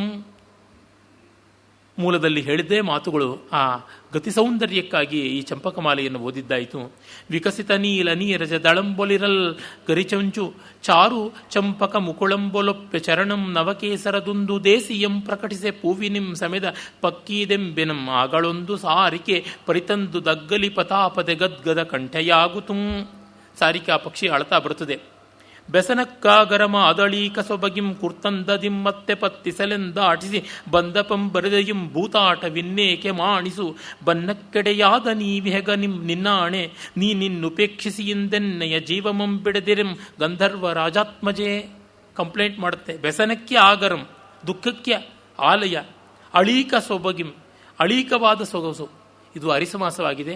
ಅಳೀಕ ಸೌಂದರ್ಯ ಅಂತಿರಬೇಕಾಗಿತ್ತು, ಪುಸಿ ಸೊಗಸು ಅಂತಿರಬೇಕಾಗಿತ್ತು. ಕೂರ್ತಂದ ದಿಮ್ಮತ್ತೆ ಬತ್ತಿಸಲೆಂದಾಟಿಸಿ ಬಂದಪಂ, ಪತ್ತಿಸಲೆಂದಾಟಿಸಿ ಬಂದಪಂ, ಮತ್ತೆ ಮತ್ತೆ ಅಂಟುಕೊಂಡು ಬರ್ತಾ ಇದ್ದಾನೆ. ಬರಿದೆಯುಂ ಭೂತ ಆಟವಿನ್ನೇಕೆ, ಬರಿಯ ಭಿನ್ನಾಣವಿನ್ನೇಕೆ ಮಾ ಅಣಿಸು ಬನ್ನಕ್ಕೆಡೆಯಾದ ನೀ ವಿಹಗನ್. ತುಂಬ ನನಗೆ ತೊಂದರೆ ಕೊಡ್ತಾ ಇದ್ದಾನೆ ನನ್ನ ಗಂಡ ಅಂತಕ್ಕಂಥ ಈ ಹಾಳು ಹಕ್ಕಿ. ನಿನ್ನ ಆಣೆ, ನೀ ಉಪೇಕ್ಷಿಸಿದೆ, ಎನ್ನನುಪೇಕ್ಷಿಸಿದೆಂದು ಎನ್ನಯ ಜೀವಮಂ ಬಿಡದಿರಿಂ. ನೀನು ನನ್ನ ಈ ಒಂದು ಅಭಿಯೋಗ ಅಂದರೆ ಫಿರ್ಯಾದಿಯನ್ನು ಸ್ವೀಕಾರ ಮಾಡದಿದ್ದರೆ ನಾನು ಪ್ರಾಣವನ್ನೇ ಬಿಟ್ಟುಬಿಡ್ತೀನಿ ಅಂತ ಅದು ಹೇಳುತ್ತದೆ. ಹೀಗೆ ಆ ಪಕ್ಷಿಗಳ ಒಂದು ಚಮತ್ಕಾರದ ಸಂದರ್ಭವನ್ನು ನೋಡಿದ ಮೇಲೆ ಎಲ್ಲರೂ ನಗುತ್ತಾರೆ. ಅಲ್ಲಿಗೆ ಆ ಸಂದರ್ಭ ಹಾಗೆ ಹೋಗುತ್ತದೆ. ಅಷ್ಟೊತ್ತಿಗೆ ಕಂಚುಕಿ ಬಂದು ಗಂಧರ್ವ ರಾಜ ಮತ್ತು ರಾಣಿ ಮಧುರಾದೇವಿ ಇಬ್ಬರು ಮಹಾಶ್ವೇತೆಯನ್ನು ನೋಡಬೇಕು ಅಂತಿದ್ದಾರೆ ಅಂತ ಸುದ್ದಿ ಬರುತ್ತದೆ. ಅವರಿಗೆ ಅವ್ರ ಚಿಂತೆ, ಪಾಪ ಮಗಳಿಗೆ ಮದುವೆ ಮಾಡಬೇಕು, ಇವಳು ಅಷ್ಟು ಬೇಗ ಬಂದು ಮಗಳಿಗೆ ಮನಸ್ಸನ್ನು ತಿರುಗಿಸಲಿ, ಹೇಗಾದರೂ ಮದುವೆ ಮಾಡಿಸಲಿ ಅಂತ. ಹಾಗಾಗಿ ಮಹಾಶ್ವೇತೆ ಅತ್ತ ಕಡೆ ಹೋಗ್ತಾಳೆ. ಆಮೇಲೆ ಈ ರಾಜಕುಮಾರನನ್ನು ಎಲ್ಲಿ ಬಿಡೋಣ, ಬಿಡದಿ ಮಾಡಬೇಕಲ್ಲ ಅಂದರೆ ಆಗ ಅವರು ಕ್ರೀಡಾ ಪರ್ವತ ಒಂದಿದೆ, ಆದರೆ ಆಟದ ದಿಬ್ಬ, ಅಂತಃಪುರದಲ್ಲಿ ಸುಂದರವಾದ ಉದ್ಯಾನದಲ್ಲಿ ಒಂದು ಆಟದ ಬೆಟ್ಟ, ಬ್ಯೂಗಲ್ ರಾಕ್ ತರಹ. ಆ ಬೆಟ್ಟದ ಮೇಲೆ ಒಂದು ಮಣಿಮಯವಾದ ಮಂದಿರ. ಆ ಮಂದಿರದಲ್ಲಿ ಅವಳನ್ನು ಅವನನ್ನು ಉಳಿಸಬೇಕು ಅಂತ ಹೇಳಿ ಅದಕ್ಕೆ ಅವನ ವಿನೋದನಕ್ಕಾಗಿ ವೀಣಾವಾದಿನೀಭಿಶ್ಚ ವೇಣುವಿದ್ಯಾ ವೇಣುವಾದ್ಯ ನಿಪುಣಾಭಿಶ್ಚ ಗೀತಕಲಾ ಕುಶಲಾಭಿಶ್ಚ ದುರೋದರ ಕ್ರೀಡಾ ರಾಗಿಣೀಭಿಶ್ಚ ಅಷ್ಟಾಪದ ಪರಿಚಯ ಚತುರಾಭಿಶ್ಚ ಚಿತ್ರಕರ್ಮ ಕೃತಶ್ರಮಾಭಿಶ್ಚ ಸುಭಾಷಿತ ಪಾಟಿಕಾಭಿಶ್ಚ. ವೀಣಾ ವೇಣು ಮೊದಲಾದ ವಾದ್ಯಗಳನ್ನು ಬಲ್ಲವರು, ನೃತ್ಯ ಗೀತಾದಿಗಳಲ್ಲಿ ಕೋವಿದರು, ಚಿತ್ರಾದಿ ಕರ್ಮಗಳಲ್ಲಿ ನುರಿತವರು, ದ್ಯೂತ ಮೊದಲಾದ ಕಲೆಗಳಲ್ಲಿ ಅರಿತವರು ಆದ ಸಖಿ ಜನರನ್ನು ಮತ್ತೆ ಕೇಯೂರಕ ಅಂತಕ್ಕಂಥ ಅವನಿಗೆ ಪರಿಚಯವಾಗಿ ಮಾಡಿ ಅಲ್ಲಿಗೆ ಕಳಿಸಿಕೊಡೋದಾಗುತ್ತದೆ. ಹೀಗೆಲ್ಲ ಕಳಿಸಿಕೊಟ್ಟ ಮೇಲೆ ಕಾದಂಬರಿ ಒಬ್ಬಳೇ ಆಗ್ತಾಳೆ. ಚಂದ್ರಪೀಡ ಬಿಡದಿ ಮನೆಗೆ ಹೋದ. ಕಾದಂಬರಿಯ ತಂದೆ ತಾಯಿಗಳನ್ನು ನೋಡೋದಕ್ಕೆ ಮಹಾಶ್ವೇತೆ ಹೋದಳು. ಈಗ ಇವಳು ತನ್ನೊಳಗೆ ತಾನು ಚಿಂತೆ ಮಾಡ್ತಾಳೆ. ಅಯ್ಯೋ, ನಾನು ಚಂದ್ರಪೀಡನ ಎದುರಿಗೆ ಪ್ರಣಯ ವಿವಶತೆಯನ್ನು ತೋರಿಸಿಕೊಂಡೆ, ನಾನು ಸಂಯಮದಿಂದ ಇರಲಿಲ್ಲ, ಸ್ವಲ್ಪ ಎಣೆಮೀರಿ ಲಜ್ಜೆ ಬಿಟ್ಟು ವರ್ತಿಸಿದೆ, ಮರ್ಯಾದೆ ಕಳ್ಕೊಂಡೆ. ಇದು ಮಿಕ್ಕವರಿಗೆಲ್ಲ ಗೊತ್ತಾಗಿ ಅದು ಯಾವ ಗುಲ್ಲಾಗುತ್ತದೆಯೋ, ಇದೊಂದು ಬಹಳ ಮುಜುಗರದ ಸಂದರ್ಭ ಅಂತ ತನ್ನನ್ನು ತಾನು ಪರ್ಯಾಲೋಚನೆ ಮಾಡಿ ವಿಮರ್ಶನೆ ಮಾಡಿಕೊಡ್ತಾಳೆ. ತುಂಬ ಸುಂದರವಾದದ್ದು. ಅವಳು ಆಡಿದ್ದು ಬಹಳ ಸರಳವಾದದ್ದು, ತುಂಬ ಸ್ವಲ್ಪವಾದದ್ದು. ಆದರೆ ಅವರ ಸೂಕ್ಷ್ಮತೆ ಎಷ್ಟಿರುತ್ತದೆ ಅಂದರೆ ಅರಮನೆಯ ಮರ್ಯಾದೆ, ಅಂತಃಪುರದ ರೀತಿ ನೀತಿಗಳು ಒಂದು ಸ್ವಲ್ಪವೂ ಕೂಡ ಹೆಚ್ಚು ಕಡಿಮೆ ಆಗಬಾರದು. ಆ ಮರ್ಯಾದೆ ಬಿಂಕದಲ್ಲಿರಬೇಕು. ಮೈಸೂರು ಮಹಾರಾಜರೆಲ್ಲ ಹೊರಗಡೆ ಸಂಚಾರ ಮಾಡುವುದು ಅಂದರೆ ಮೊದಲೇನೆ ಅವರು ADC ಎಲ್ಲರೂ ಬಂದು ಎಲ್ಲ ಕಡೆ ಓಡಾಡಿಕೊಂಡು ಹೋಗ್ತಾ ಇದ್ರು. ಯಾಕೆಂದರೆ ಮಹಾರಾಜರು ಬಂದಾಗ ಅಲ್ಲಿ ಎತ್ತರ, ತಗ್ಗು, ಮೆಟ್ಲು, ಬಾಗಿಲು ಎಲ್ಲ ಇದ್ದರೆ ಅವ್ರು ನೋಡ್ಕೊಂಡು ಇತ್ತ ಅತ್ತ ಹೋಗಬಾರ್ದು. ರಾಜದೃಷ್ಟಿ ಮೇಲೆಯೇ ಇರಬೇಕು.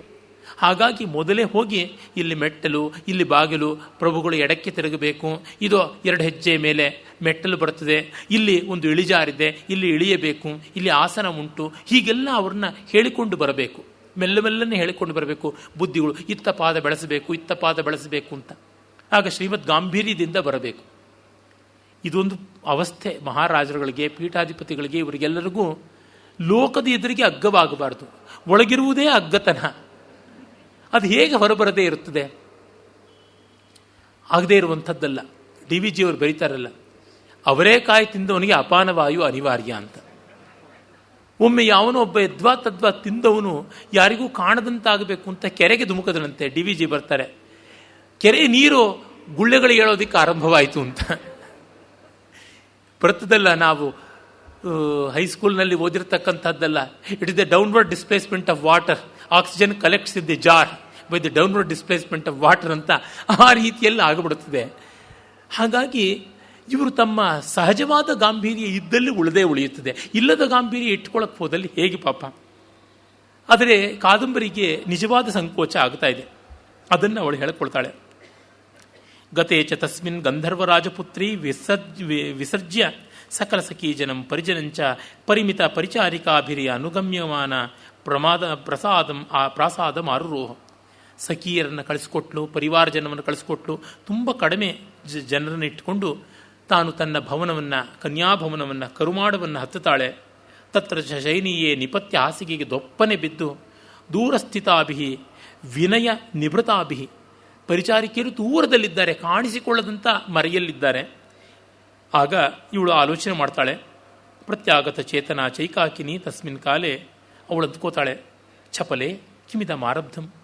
ತನಗೆ ತಾನೇ ಹೇಳ್ಕೊಳ್ತಾಳೆ, ಅಯ್ಯೋ ಚಪಲೆ, ಏನಿದು ನೀನು ಆರಂಭ ಮಾಡಿದ್ದು? ಇತಿ ನಿಗೃಹೀತೇವ ಲಜ್ಜೆಯ. ಹೀಗೆ ಲಜ್ಜೆಯೇ ಅವಳನ್ನು ಹಿಡ್ಕೊಂಡು ಬಿಡ್ತಾ, ಗಂಧರ್ವ ರಾಜಪುತ್ರಿ ಕಥಮೇತದ್ಯುಕ್ತಂ, ಗಂಧರ್ವ ರಾಜಪುತ್ರಿ ಇದೇನು ಸರಿಯಾ ನೀನು ಮಾಡಿದ್ದು? ಇತ್ಯುಪಾಲಬ್ಧೇವ ವಿನಯೇನ. ಹಾಗೆಂತ ಇವಳ ವಿನಯವೇ ಅವಳನ್ನು ಗೇಲಿ ಮಾಡುವಂತೆ. ಐಮಸಾ ಅವ್ಯುತ್ಪನ್ನೋ ಬಾಲಭಾವ ಕೊಗತಃ. ಅಯ್ಯೋ ನಿನ್ನ ಎಳೆ ನಿಂಬೆತನ, ಹುಡುಗತನ ಎಲ್ಲಿ ಹೋಯಿತು? ಅದೇ ಬಂದಿರುವಂಥದ್ದು. ಇತಿ ಉಪಾಸಿತೇವ ಮುಗ್ಧಯ. ಹಾಗೆಂತ ಮುಗ್ಧತೆ ಗೇಲಿ ಮಾಡುವಂತೆ. ಸ್ವೈರಿಣಿ ಮಾಕುರು ಯಥೇಷ್ಟಂ ಏಕಾಕಿನ್ಯ ಅವಿನಯಂ. ಅಯ್ಯೋ ಸ್ವೈರಾಚಾರಿಣಿ, ನೀನು ಯಥೇಷ್ಟವಾಗಿ ಅವಿನಯವನ್ನು ಅಂದರೆ ಸದ್ವರ್ತನೆ ಎಲ್ಲದನ್ನು ಮಾಡಿದೆಯಾ? ಇತಿ ಆಮಂತ್ರಿತೇವ ಕುಮಾರ ಭಾವೇನ. ಹಾಗೆ ಯೌವನವೇ ಅವಳನ್ನು ಜಂಕಿಸಿದಂತೆ. ಭೀರು ನಾಯಂ ಕುಲಕನ್ಯಕಾನಾಂ ಕ್ರಮಃ ಇತಿ ಗರ್ಹಿತೇವ ಮಹತ್ವೇನ.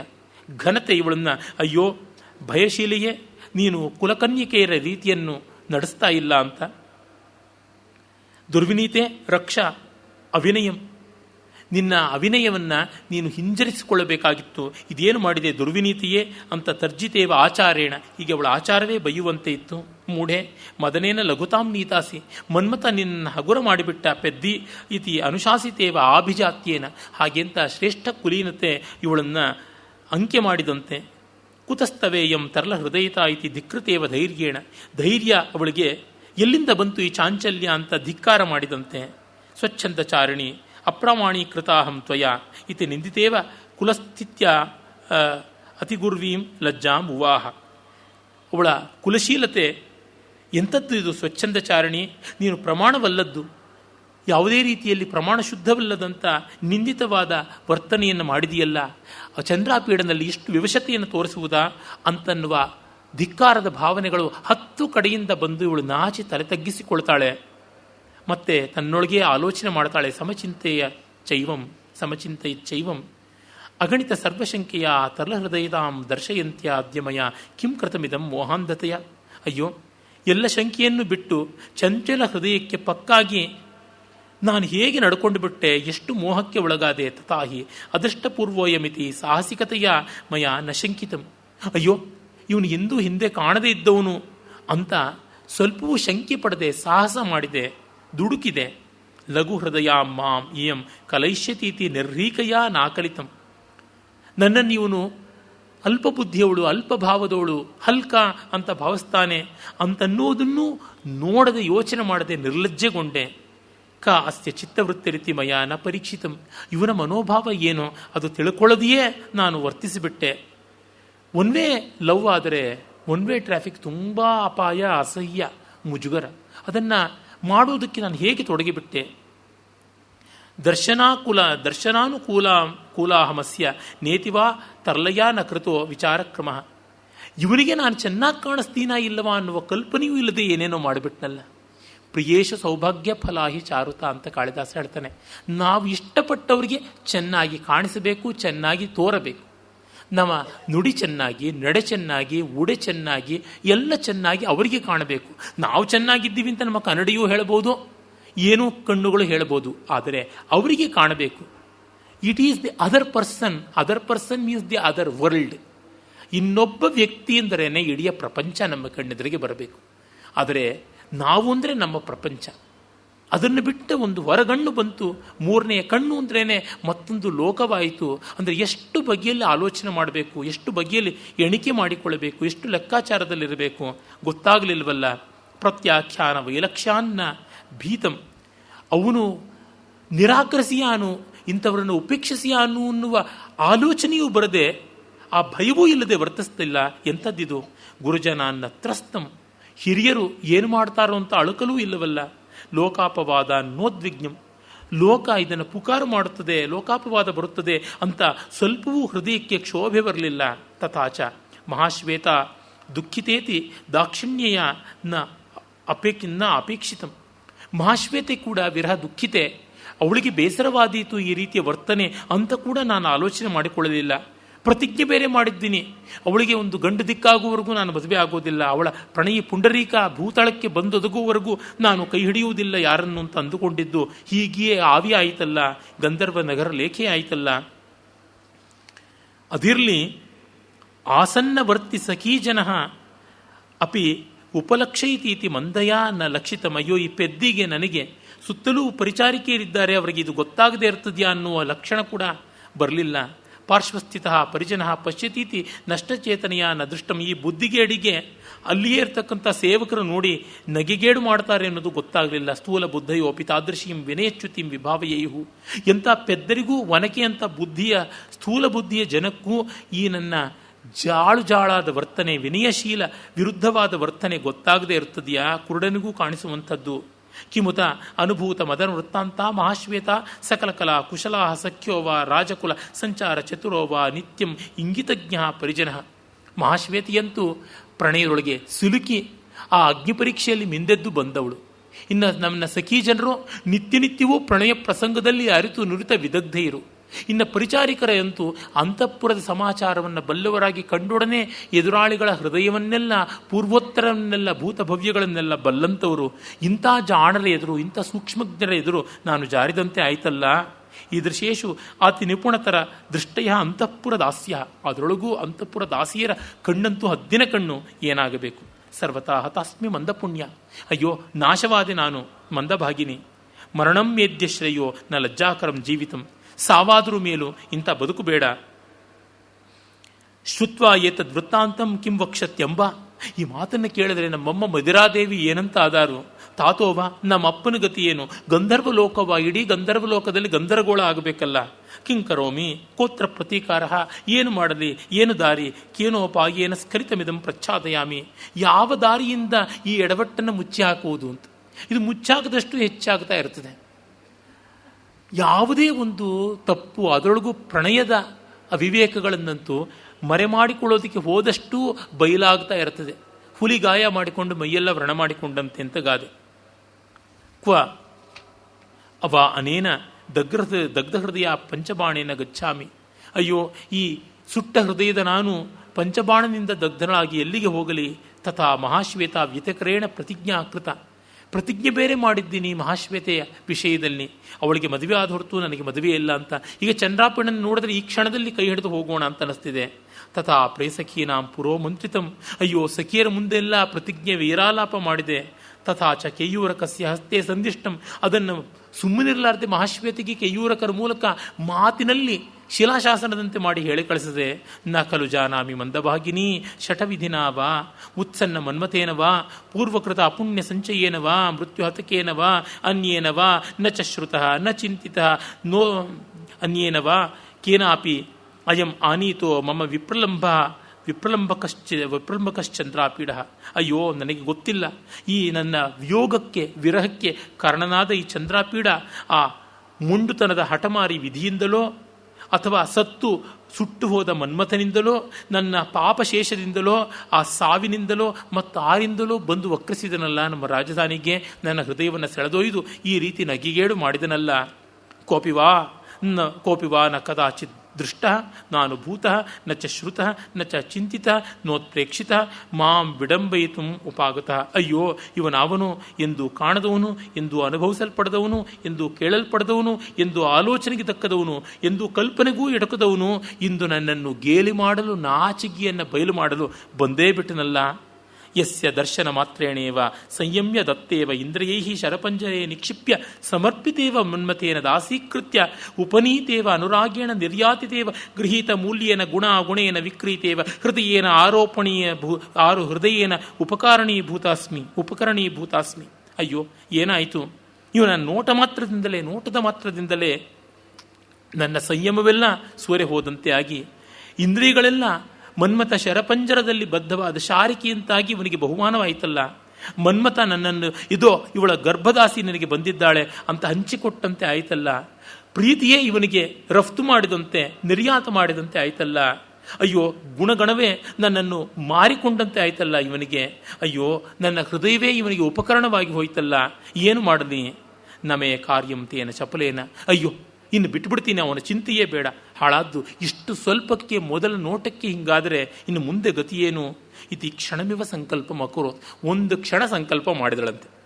ಆ ತಕ್ಷಣವೇ ಕೃತಸಂಕಲ್ಪಾಚ ಅಂತರ್ಗತೇನ, ತಕ್ಷಣವೇ ಒಳಗಡೆ ಮಾತು, ಮಿಥ್ಯಾ ವಿನೀತೆ, ಸುಳ್ಳು ಸುಳ್ಳಾಡಬೇಡವೆ, ಯದಿಮಯಾನ ಕೃತ್ಯಂ ಯೇಷ ಗಚ್ಚಾಮಿ, ನೀನು ನಿಜವಾಗ್ಲೂ ಅವನಲ್ಲಿ ಪ್ರೀತಿ ಉಳ್ಳವಳೋ ಇಲ್ಲವೋ, ಇದು ನಾನು ಹೊರಟೆ ಅಂತ ಮನಸ್ಸೇ ಹೇಳ್ತಂತೆ, ಅವನಲ್ಲಿ ಹೋಗ್ತೀನಿ ಅಂತ.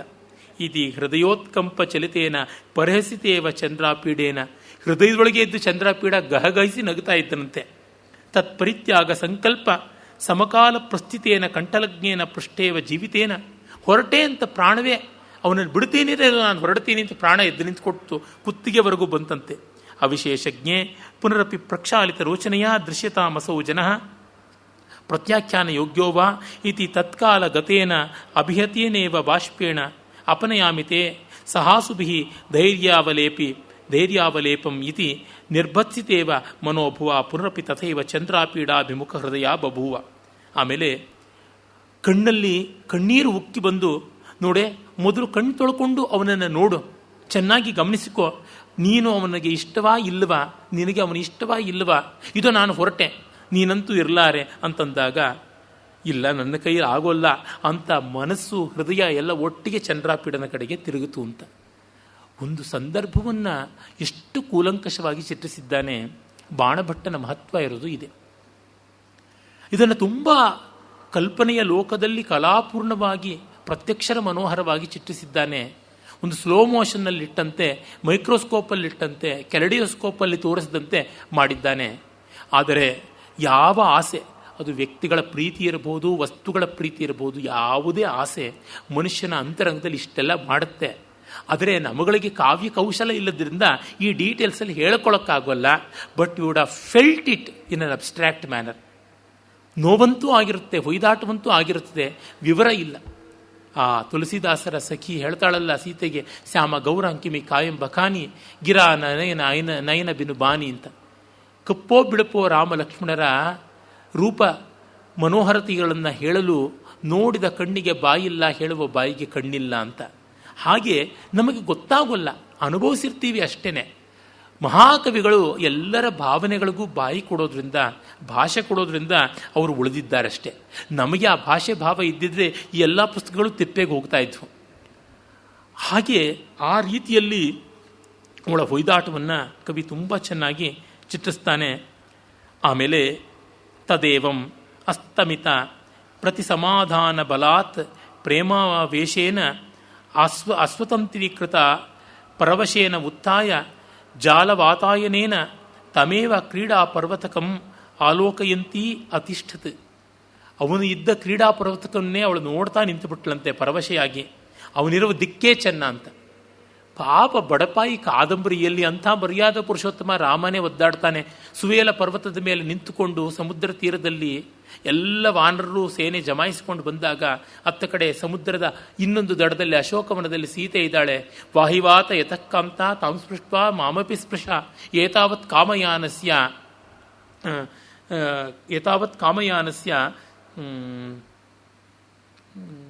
ವಾಹಿವಾತ ಯತಃಕಾಂತ ತಾಂ ಸ್ಪೃಷ್ಟ ಮಾಮಪಿ ಸ್ಪೃಶ ಏತಾವತ್ ಕಾಮಯಾನಸ್ಯ ಶಕ್ಯಮೇತೇನ ಜೀವಿತಂ ಅಂತ.